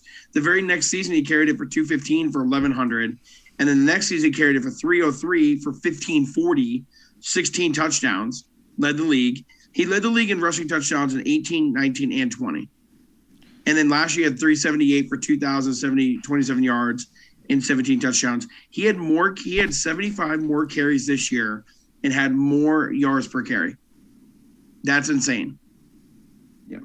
Yeah, it's just they're expendable. I mean, if we're going off of just rushing last year, Derrick Henry won by over 500 yards. That's ridiculous. That's 2 full games. That's half a season for most running backs. Like, okay, just for perspective, Aaron Jones, who is a dual threat running back for the most part, but finished 4th in rushing last year in 14 games, had 1,104 yards. Derrick Henry played all 16 and had about 170 more carries. Had 2,027. Again, that's the difference between 1 and 4. Yeah, ridiculous. That's just stupid. The difference between 1 and 2 is 500 yards. How many was 60 carries. What was the Aaron Jones yards per carry? Off the top of my head, I don't. Well, I can give you yards per game. Sure. Yards per game, Aaron Jones. This is just strictly rushing, not all purpose. Mm-hmm. Aaron Jones rushing is 78.9 per game. Derrick Henry, again, like who played 2 full more games and had 126.7.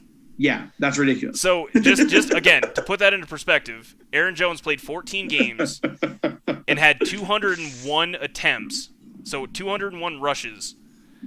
Derrick Henry played 16 games, so 2 games more, but at the same time had 177 more rush attempts for 900 more yards.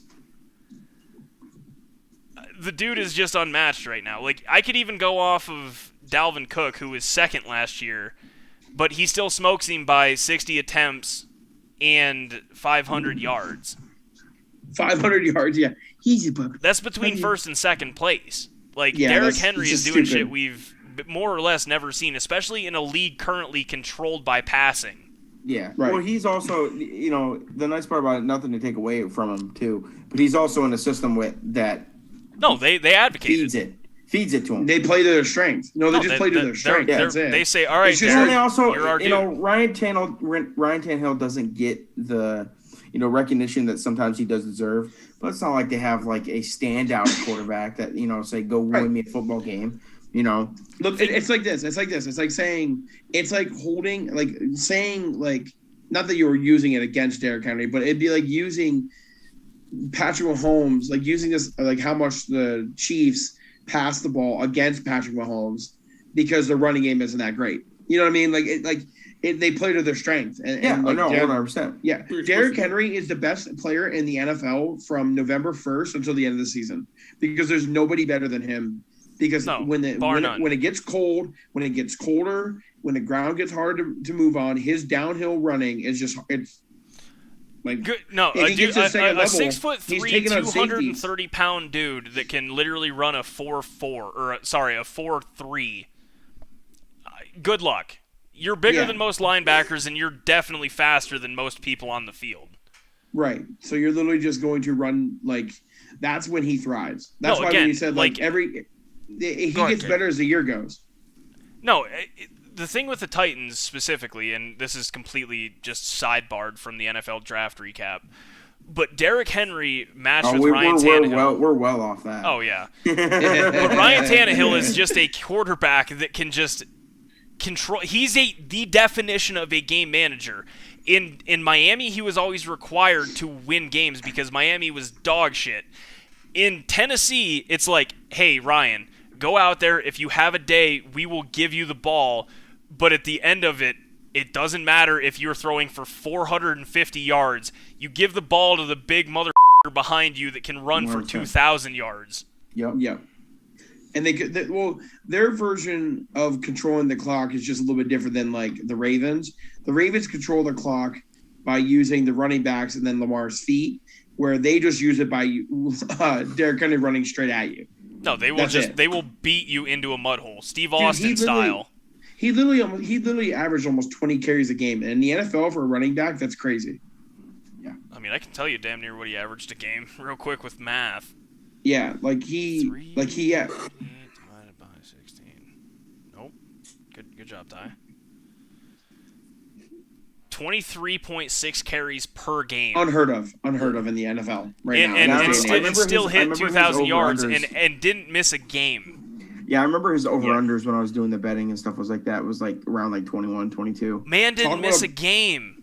Talk about a player who would be probably the best running back in the league for almost the entire NFL history. Because even back then, they would just kept giving the ball more.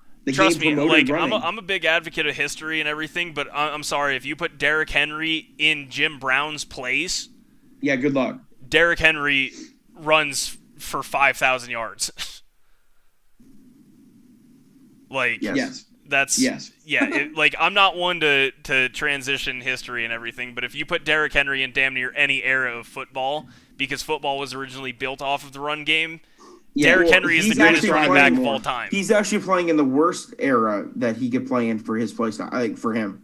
Yeah, I agree. Even 10 years ago fits him better. No, with Sean Alexander and LaDainian Tomlinson and everything. Chris Johnson. Oh yeah, Chris Johnson was a different beast for about 4 years. Yeah, Jamal Charles, those dudes. I'm thinking Priest, Holmes, LT, Sean Alexander, like the bruiser speedy backs, like what Derrick Henry is. Like Jamal Charles was kind of that. He was a bruiser back, but he had more of that like Brian Westbrook like run out, catching him. Boy, I mean, hell, boys, Jamal Charles still plays in the league right now. Yeah. No, he doesn't. Yes, he does. Stop it! You're lying. He was on the Broncos last year. No, I think that was years ago. No, it wasn't years. Really? Yeah, no, I'm not insane on that. Like, he definitely career ended in 2019. Yeah, no, it was. Yeah, it was. You were still closer than I thought. 100%. Yeah, no, I was gonna say he was on the Broncos a couple years ago. Yeah, I knew that. I just didn't think it was 2 years ago. Damn, man. No, Jamal was the dude until he like blew out his knee. Mm-hmm. Yeah. You guys ready to transition to my favorite topic for the week? Yeah, no, I'm actually super excited to go in on this one on the play-in games, right? Do we want to talk about the playing games first, or do we want to talk about LeBron being a massive? I mean, bitch? it kind of is both the same thing, isn't it? I mean, which one do you want to talk about? I mean, they go hand in hand at this point. Okay, well, I want you guys to hear what Evan has to say. Oh yeah, this will be good. Yeah, okay, no, just lead it off. It actually is good. It actually is good. Okay. So, anyways, So I don't know if anyone knew this that paid attention to the NBA, but during the the interruption season due to COVID, they implemented a temporary, at the time, play-in tournament games for teams where they would play they played those like 10 last regular season games, and then they did the play-in tournament game for just the 8 seed. Just real quick, that's when Phoenix went, I believe it was Phoenix went 10-0, and then it didn't matter anyway. Didn't matter because they were too far behind. There was no reason for them to be there. Got it. Right, but it kind of transitioned to this year though, and that's what made Chris Paul want to be there though, because they looked really good. Anyways, so the whole idea is that we're trying to get more teams in the playoff hunt than just the 8 on each side of the conference, right? So we're trying to get up to 10 teams now who can play. So anybody from the 10 to 7 seed go into this tournament and they play against each other, and then the 2 winners get the 8 and the 7 seed. Basically, is how it works. And I think it's awesome because it promotes less tanking. It promotes teams being more active during the season on the trade deadline to try to acquire players to try to make a playoff push. Because now instead of being like, oh, if you're not 8, you're done, you can now be 10 and be like, okay, but we have a good team, right? We may be injured or we might have problems. But we have a good enough team to now make a run in the 7 or 8 seed, right? I think it's nothing but great. Like, I don't think there's anything that you could say that's bad. That's about where you hit the nail on the head for me when it comes to teams that are good teams that have been injured the entire year, but are starting to getting their players back. Like Portland was hurt all year long. Let's just say for take the Warriors for as a case. If somehow Klay was able to come back right at the very end, and how Steph and that team has been able to mitigate the season that they've had, and how well Steph's been playing, they would be dangerous, absolutely dangerous. That you could get him back and stuff like that. That's where I think it's so cool. It adds so much more storylines. And hey, just like the NFL, more games is more fun. It's better. More games is more fun, but also more meaningful games. It's just like the NFL is looking at this because they are greedy whores. It's better for business because now it's 10 markets in the hunt instead of 8. That's 2 extra. Well, technically 4 extra cities. Yeah, 4 that they can get money off of: advertiser dollars, venue dollars, everything. Tickets. They get more money as a collective, and ultimately, games that mean something are always going to draw eyes, which is exactly what this is going to do. Are you kidding? Yes. Like, if you're going to tell me that Steph Curry by himself has even the inkling of knocking out LeBron and AD together as a Lakers, are you kidding me?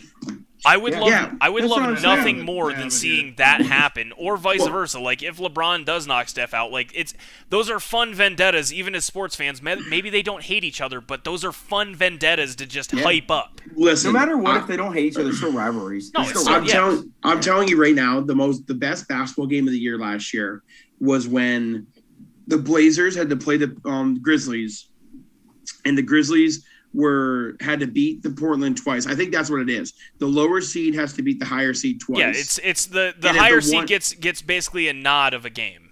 Right. The higher seed has to beat the lower seed twice. Like, as in, like, the 10's got to beat the 7 twice, right? If the 7 beats the 10, then it's only one game. And I think that's how it works. Evan, you can clarify for me in a second. But no matter what, the best game I watched last year in the NBA was not the NBA Finals, wasn't any playoff game. It was when Portland only needed a win, and Memphis had to win just to force a second game against them. And Portland ended up winning. But it was the most intense, regular season game I've ever seen in my life. They were literally fighting for their freaking lives. It was like if both teams were the 8 seed, tied for the 8 seed, right? Whoever won got into the playoffs. That's what it felt like. And they're going to do that every year now. Like, every single year, you're going to get 4 games like that. And I don't know how anybody could hate that it's the same as a player that might be playing in college basketball. What they did. It's the same thing with college basketball. Yeah, the 4 playing games. Yeah. UCLA went on a run because of it. Yeah. UCLA damn near won the whole thing. Exactly. Yeah. And that's not the first time it's happened. Teams have done it. Syracuse has done it in the past. I expected Wichita State to do it, but yeah. Right. It's what it is. What do you got, Ev? This is what I see on NBC Sports, and the way playing games work in the NBA.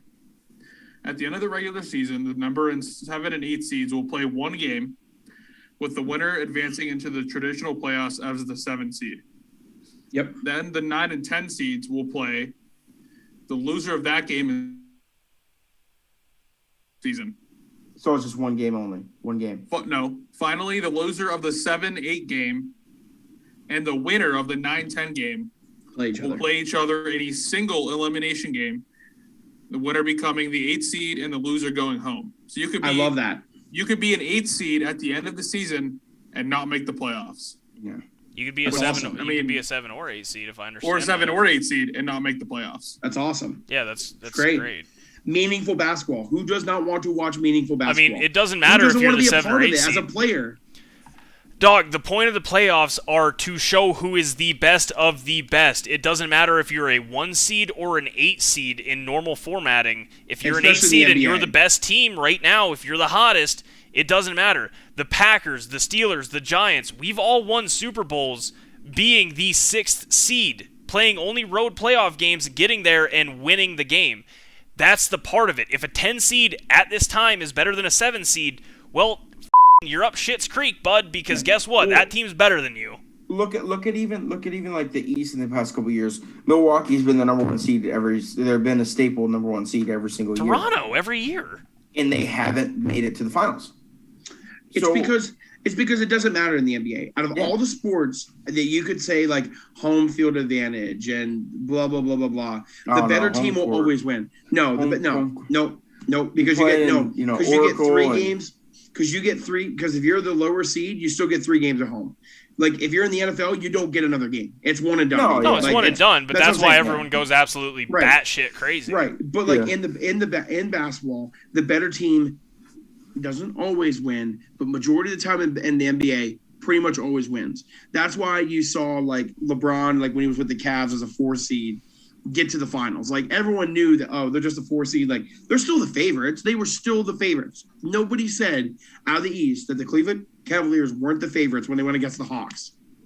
Oh yeah, no, I remember when Atlanta was number 1. Like Atlanta was like 58 and like 17 or whatever the hell the number is to make that number proper. Yeah. But no, Atlanta was like Atlanta was really good. Joe Johnson, like they had Paul Millsap, they had everybody there. They had Jeff Teague, Al Horford, Joe Johnson. Yeah, they were studs. But nobody in the NBA was like, the Hawks are the favorite. Dog, it's just like Toronto over the last like 3 years prior to Kawhi.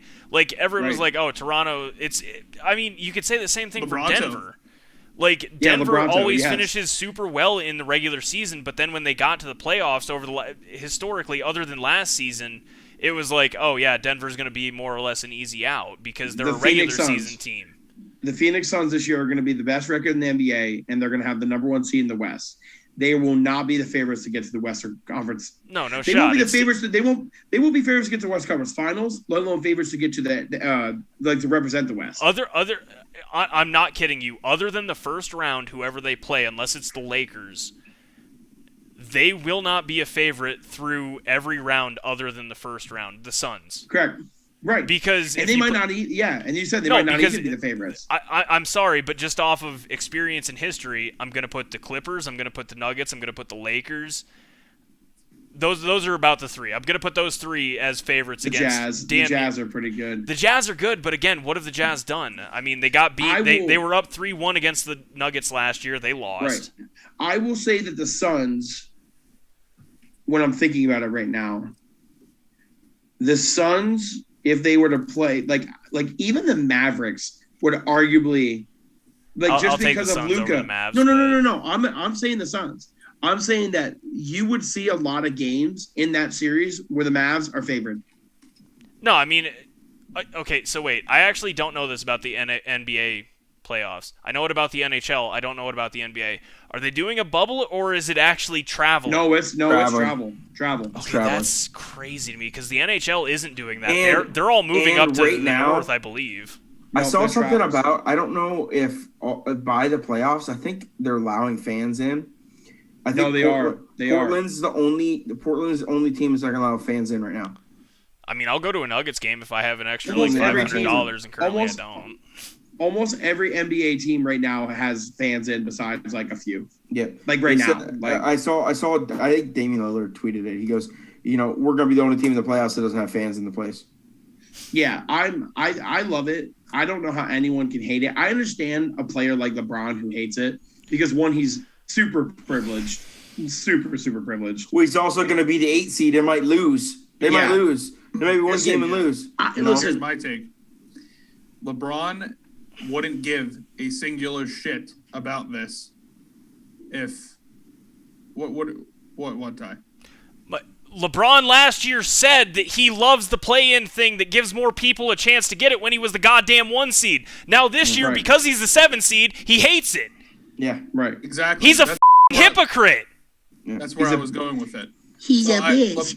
LeBron's my dude, but LeBron would not give a shit about this if it didn't affect him. Right. He would promote it. No, he did this. No. I'm saying like in this situation, he would promote it because then when that 8 something seed, nice. Yeah. when that 8 seed has to come play him when he was the 1 seed. Yeah, after playing 4 extra games. Could be a 10. Yeah, it could be a 10 right. seed. Yeah. Yeah, 10 seed. Then they'd be It could be a 10 seed. He's like, I'll play the Sacramento Kings. That's yeah. LeBron last year at the start of this thing when it was implemented because of COVID. He was an advocate for it. He was like, no, I like this because the motherfucker was locked up as the 1 seed. Now all of a sudden, it's, I think this person should get fired that came up with this. Motherfucker, you were the one that advocated for this. You thought it was a good idea. Yep. Like, just own up to it. Like, just really say, bugs. I was put in this scenario last year. Didn't have to worry about it. Now that I'm in it, this sucks. Like, just own up to it. How about this? Another thing that bothers me is, win games. Win games. Another thing that bothers me nobody's fault but your own. Nobody's fault but your own. I understand you might be hurt. I understand Anthony Davis was hurt. I understand that, but it doesn't matter. They weren't the number 1 seed before they were hurt. You don't get to pick injuries though. You play through it. You go through it. They were a 4 seed when he got hurt. So it wasn't like they were like the 1 seed and now they're like the 10 seed. Like they literally went from like them in Denver were competing for the 4 seed. That was the 3rd/4 seed to now being in the 7 seed. It's kind of your own fault. Like it is. Like there's nobody to blame but your own self. And that's why I think it's so great. Because even the great teams, like a team that I thought was gonna be a lot better this year, like the Mavs. The Mavs are now slipping into that like 8 seed role. Now they're gonna have to play like the Lakers, and they're gonna have to play like either Portland or like the Kings or the Pelicans. Like that is gonna be fire. Those are gonna be amazing games. Amazing games. And listen, I'm excited to see LeBron go absolutely ape shit on everybody because he's got to win 1 game. Like he's gonna go like it's Game 7 of the NBA Finals. I'm excited for that, and I'm not the biggest LeBron fan in the world, and I'm gonna tell you right now, I'm excited for that. I'm excited for him to have to look in the mirror and be like, all right, man, this is Game 7. This is the finals. If we don't, this is embarrassing. Like this is gonna be embarrassing if we lose this game. He's got to come out and be his best. And like I think it promotes anything but great things. I don't know how anyone can hate it. Yeah. As far as basketball goes, that did bother me. That's really the only thing that bothered me. But the other stuff like LeBron calling for somebody to be fired because of this, it's kind of messed up. That's somebody else's job and livelihood. I don't know. I mean, it's probably Adam Silver that essentially, signed off on this move, but because no one would make it this big of a change if it wasn't approved by the commissioner. Yeah, it's obviously it's definitely on his. Other stuff that LeBron's been saying and stuff we won't get into, but it has been rubbing me the wrong way a little bit. But like I said, he's still my guy on the court. But yeah, he's been falling off the proverbial tracks for me for a while now. Yeah, no, but hey, like I said, the NFL, like we talked about before, the NFL, every game they play, it's one and done. You don't have anything to fall back on. In the NBA, it's a series. In NHL, it's a series. The MLB, it's a series. This kind of has that feeling of like, hey, the first 4 games of the playoffs are one and dones. Like it's Game 7 of the first game of the playoffs. No, every game is Game 7. Yeah. Yeah, it's going to be those guys are going to go out full 100% balls to the wall, defense to offense. Like these guys are going to be playing like absolute. Just they have to. It's that or they're done. Well, and see the interesting. So this is the interesting thing to me, is that typically the teams in the I'm going to compare this to the NFL. The team like it used to be the 1 and 2 seed, so I'm going to go off of that because that historically has more numbers than what we did last year in the NFL. Usually a 1 and 2 seed, at least one of the two will lose in the divisional round because the other team is just more prepared. They're not rusty. They got to play through it. I'm interested to see if that is the same case for this, or if it's because it's the NBA, it's like, oh, we just played our asses off because we just more or less played a Game 7. Are we going to try and more or less take a night off where the other teams are going to be like, oh, okay, we need to come out and play hard, get this first win, and then be that much closer to advancing now that it's a series? I understand I'm lagging. I'm just trying to carry on the conversation. No, you're good. I definitely agree, though. I mean, I 100% agree. I'm interested to see that paradigm there because to me, it's like if I just played my ass off more or less in a game 7 to get here, I might lose a little bit of gumption here in the next game, which means that is the punishment for not being a top 6 seed, and that's why I like it. That's kind of where I'm at with it at this point. Yeah, it's just like a first round bye, like the wild card thing, like you said, and that's one of the reasons why the NFL won't have like a play-in style game. They just extended it to one more team. They just added one more team, and because it's almost unfair to be like, hey, you got to play a whole other game when we're already giving 2 teams a bye. Yeah, you know what I mean? Like that would just be ridiculous. But like with a basketball game, like it's kind of like, hey man, like this is the rules. Like if you're not a top 6 team, but you're a top 10 team, you have a chance, but like you're still behind the 8 ball coming into the first round. I mean, I'm excited to see in our lifetimes if we ever see a 10 seed win a title. That'd be wild. True. The NBA also, from what this article says, definitely trying to do something about people sitting, their stars. Yep. No, that's part people, of it. lots of teams towards the end of the season will obviously sit their stars and get them ready for the playoffs. And, it seems like the NBA is trying to make games relevant, all 82. Well, it's not just that, but it's also for the teams who are who would be out of the playoffs, right? Right. Are now more in the playoffs. So it's a 10 seed. I think if you're talking about like the players sitting, I think it's more that than it is the players who are in the playoffs. Because the players who are in the playoffs are still they're still. Well, they don't want to fall to the 7 seed or like the 5 and 6 seed are probably still shitting their pants every game. Right, they were always were fighting for home court advantage though, at least, right? Like now, like last year, save a team like the Minnesota Timberwolves, they were pretty much out of it. You know what I mean? Like with 10, 15 games left, why play Karl-Anthony Towns? You might as well just sit him, make sure he doesn't get hurt. Now it's hey, we got 10, 15 games left, we can make a run. You know what I mean? We got a chance. We can make a 10 seed. Well, at least give ourselves a chance to win a game. Just to win a game. All this is doing is it's genuinely creating 2 bubbles. It's creating, do you have a first round bye bubble? Mm-hmm. And do we need to seriously play our asses off to make sure we stay 6 and above?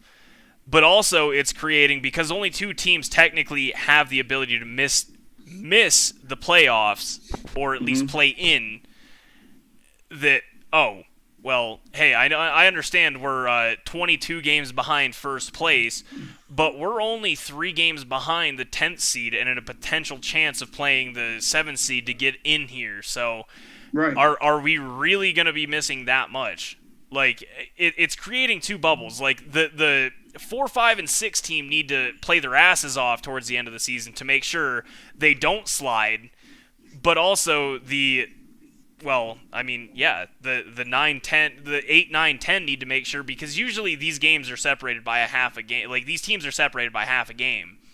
So it turns into, holy shit, do I need to make sure I play defense on Russell Westbrook tonight, or is he going to drop a triple-double and we fall to 11 and then need to beat LeBron James to get into the 10th seed? It turns into one of those things. So that, to me, in itself, makes the end of the last 10 games of the regular season way more interesting as well, because the NBA is usually separated by 2-3 games instead of the NFL where it's 4 to 6. Right. Yeah, I love it. I'm a big fan. I'm excited. I think it's gonna be great. We're gonna have more. We're gonna have more coverage about the going into the playoffs here in the next week or so, because we're only about 5 games out. Oh no! What of our next week is going to be, I believe, a big hockey and basketball episode. Basketball, yeah. One of our fans had just sent me a message. Okay. Evan. Randomly. Hey, Bucks just beat the Nets again by 6. Yep. Yeah. Do we want to get into betting? Yes. All right, cool. How did we do last week? I don't even know. I went 1-1. I was 1-1 as well. All 3 of you went 1-1. I went 2-0. Okay, nice. A good week then. 5-3 as a team. Quick recap is, give me a second. I have a lot of pages to flip through, approximately 18. All right, so I had Nugs -4 and Devontae Smith top 10. As I said, shout out Eagles for saving that Devontae Smith pick. Cade, you also had Nuggets -4. Unfortunately, you also had Bucks -13, who lost by like 5 to the Rockets. Yeah, that was bad. I told you don't bet on the goddamn Bucks. I told you that on the podcast. Cal, you had Nuggets to win between 1 and 10. Phenomenal pick, by the way. And then you had the Dodgers -1.5. Pretty sure the other team won that game, 2-1. They did. Evan, you had Penguins money line. Shout out Penguins. Let's go. Longest current longest playoff streak in all of professional sports. Facts. And Justin Rose, you had top 10 15. who missed the cut. That was a we're bold coming. pick, by the way, because We've got two- we've got- other than the Masters, has been not Two more good. bold picks coming this week. I love to hear it. You want to go first there, Bob? Yeah, I'll go first. Yep. All right. I've already got him bet. All right, I got Bryson DeChambeau to miss the cut. You love that bet. You do love that bet. That What might be is like it? the What is- third or fourth time Plus 380. Bryson And I've got- miscut. It's Corey- a good tournament this week. Wells Fargo, good tournament. Corey Connors. Been there. Played that golf course. Corey Connors top 10 finish. Plus 310. Why? 2 golf bets back to back.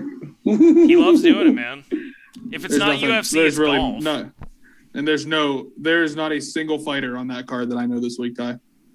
Really? Other than Rebus, the Oh, Sure. yeah. Okay. the Diego Sanchez and Cerrone got pulled. I shall go. All right. Go ahead, kid. I'm going to take the Phoenix Suns -2.5 over the Atlantic Hawks. I already bet Okay. the bet. I can't back out. And then I'm going to take the New York Knicks, the goddamn Knickerbockers, +4. I mean, plus it's 4 one against of the hottest teams. So. What did he say? +4 against the Denver Nuggets. I feel like that's just I don't know how that line is created. Knicks are +4 right now. It's in Yes. Denver. Tomorrow. I mean, it's in Denver. Tomorrow. It's in Denver. I actually understand the +4 then. Knicks are But hot. still. Nuggets. But I mean, they still. lost a game where they probably should have beat the Lakers. I get it. I get that line. Cal, what do you got? I have the Padres -1.5 against the Pirates tomorrow. Oh, that's a Darvish lock. Darvish Any game is- against the Pirates. I was Well, going to say Darvish is pitching -1.5. too. Yeah. Darvish is pitching too, so. Come on, bro. And then I have the Phoenix Suns -2.5. Also have we'll the see. Suns. Yeah. The only reason I didn't do it because of what I do with these bets is I parlay them. So I, know. No, I mean that's what I do. couldn't parlay. I wanted to take it. It's almost a lock and it has decent odds. Is that Joakim Neiman to have finish the best out of all South American players, and there's only 4, and he's at +120. And it's names that aren't like Positive really. money. Agrio is like the next one that I knew on that. All right. What country is he Well, actually I'm gonna from? do a Denver South parlay America. I mean, because South I'm America. feeling Spain. like a big man Spain. here. I'm gonna take Not the from Avs Spain. minus a goal and a half. No, Joaquin Neiman is not from Spain. He's not from Spain. Google it right now. I thought he said South American. He's from Latin America somewhere. Google it. He's not from Spain. Didn't Cal say South America? No, Yeah, Evan South said he was America. from Spain. Evan Oh. said he was from Spain. Okay, but yeah, He's I got from there. Avs minus Chile. 1.5. Where? Chile. That's South America. Yeah. and Evan said he was then- from Spain. I was like, no, it's not. So, he won the Cade- Latin Cade- American Amateur. That's why. He's from that's why. Spain. Okay. Cade, I know you took Knicks +4. I'm gonna take Knicks Nuggets over 214. Yo, I was looking at that, but I don't think it's gonna go over. I man. think That it's Knicks going defense- over. Knicks defense is best in the league. And Nuggets defense also very good. Yeah. Let's that's why run. you Let's bet run against it up. But the That's why air you is run against different it. out there. Let's run it up. You really do. You really can shoot it further. The ball flies farther. Yeah, the ball. I know you guys are making a joke and go yourselves. It's true. Come out here and hit a ball for once. I will. Will Just you? get invited. Will you? Because I'm Just get waiting on invited. it. I invited you Yeah. motherfuckers today. Need invited. Unbelievable. Listen, once I get back from my trip, we'll talk. Wait, by the way, go ahead and make your second bet. No, I got Avs -1.5 tomorrow, and then Nugs Knicks over 214. Okay, hey, serious question. Am I going to do live from Vegas next week? I mean, I've done a podcast. I've done like 5 podcasts in Vegas. You should Live from absolutely do it. I'm doing live from Vegas next week, baby. Yeah, I mean, if you want, if you don't want to, I mean, you're literally going to be an hour behind me. Vegas is an hour behind me, so. Understandable. Yeah. I think I'm going to be not in Vegas Tuesday night. I'm going to be at Zion that night. So I'm going to be in the Zion National Park. I'll do the podcast from Zion National Park. Hopefully they have service there. I was gonna say, I'm kind of hoping they have That would be the service. dopest thing ever. I mean, no matter what, my hotel has to have Wi-Fi. I mean, it's 2021. See, you assume that. That's true. That's true. If not, chalk me out, boys. Nothing I can do. Fair enough. All right, yeah, I think that's the show. Anyone got anything else to add? No. Actually, Not at all. no, I don't. Other than I'd like to- Other than Penguins would absolute body us in a triathlon. So No, Penguins would 100%. Also, solid 2-hour episode, guys. I'm proud of us. We haven't done that in a minute. Did we start at 8:30? What time did we start? Not dog. This is I'm looking at an hour and 56 minutes currently. Okay. Well, hey, that's our longest episode in a while. Jesus Christ. No, this is gonna be a nightmare to edit tomorrow, but I'm here for it. Thanks for listening, Hey. everybody. I hate you, Evan. Anyway, yeah, thanks for listening, everybody. Have a great week.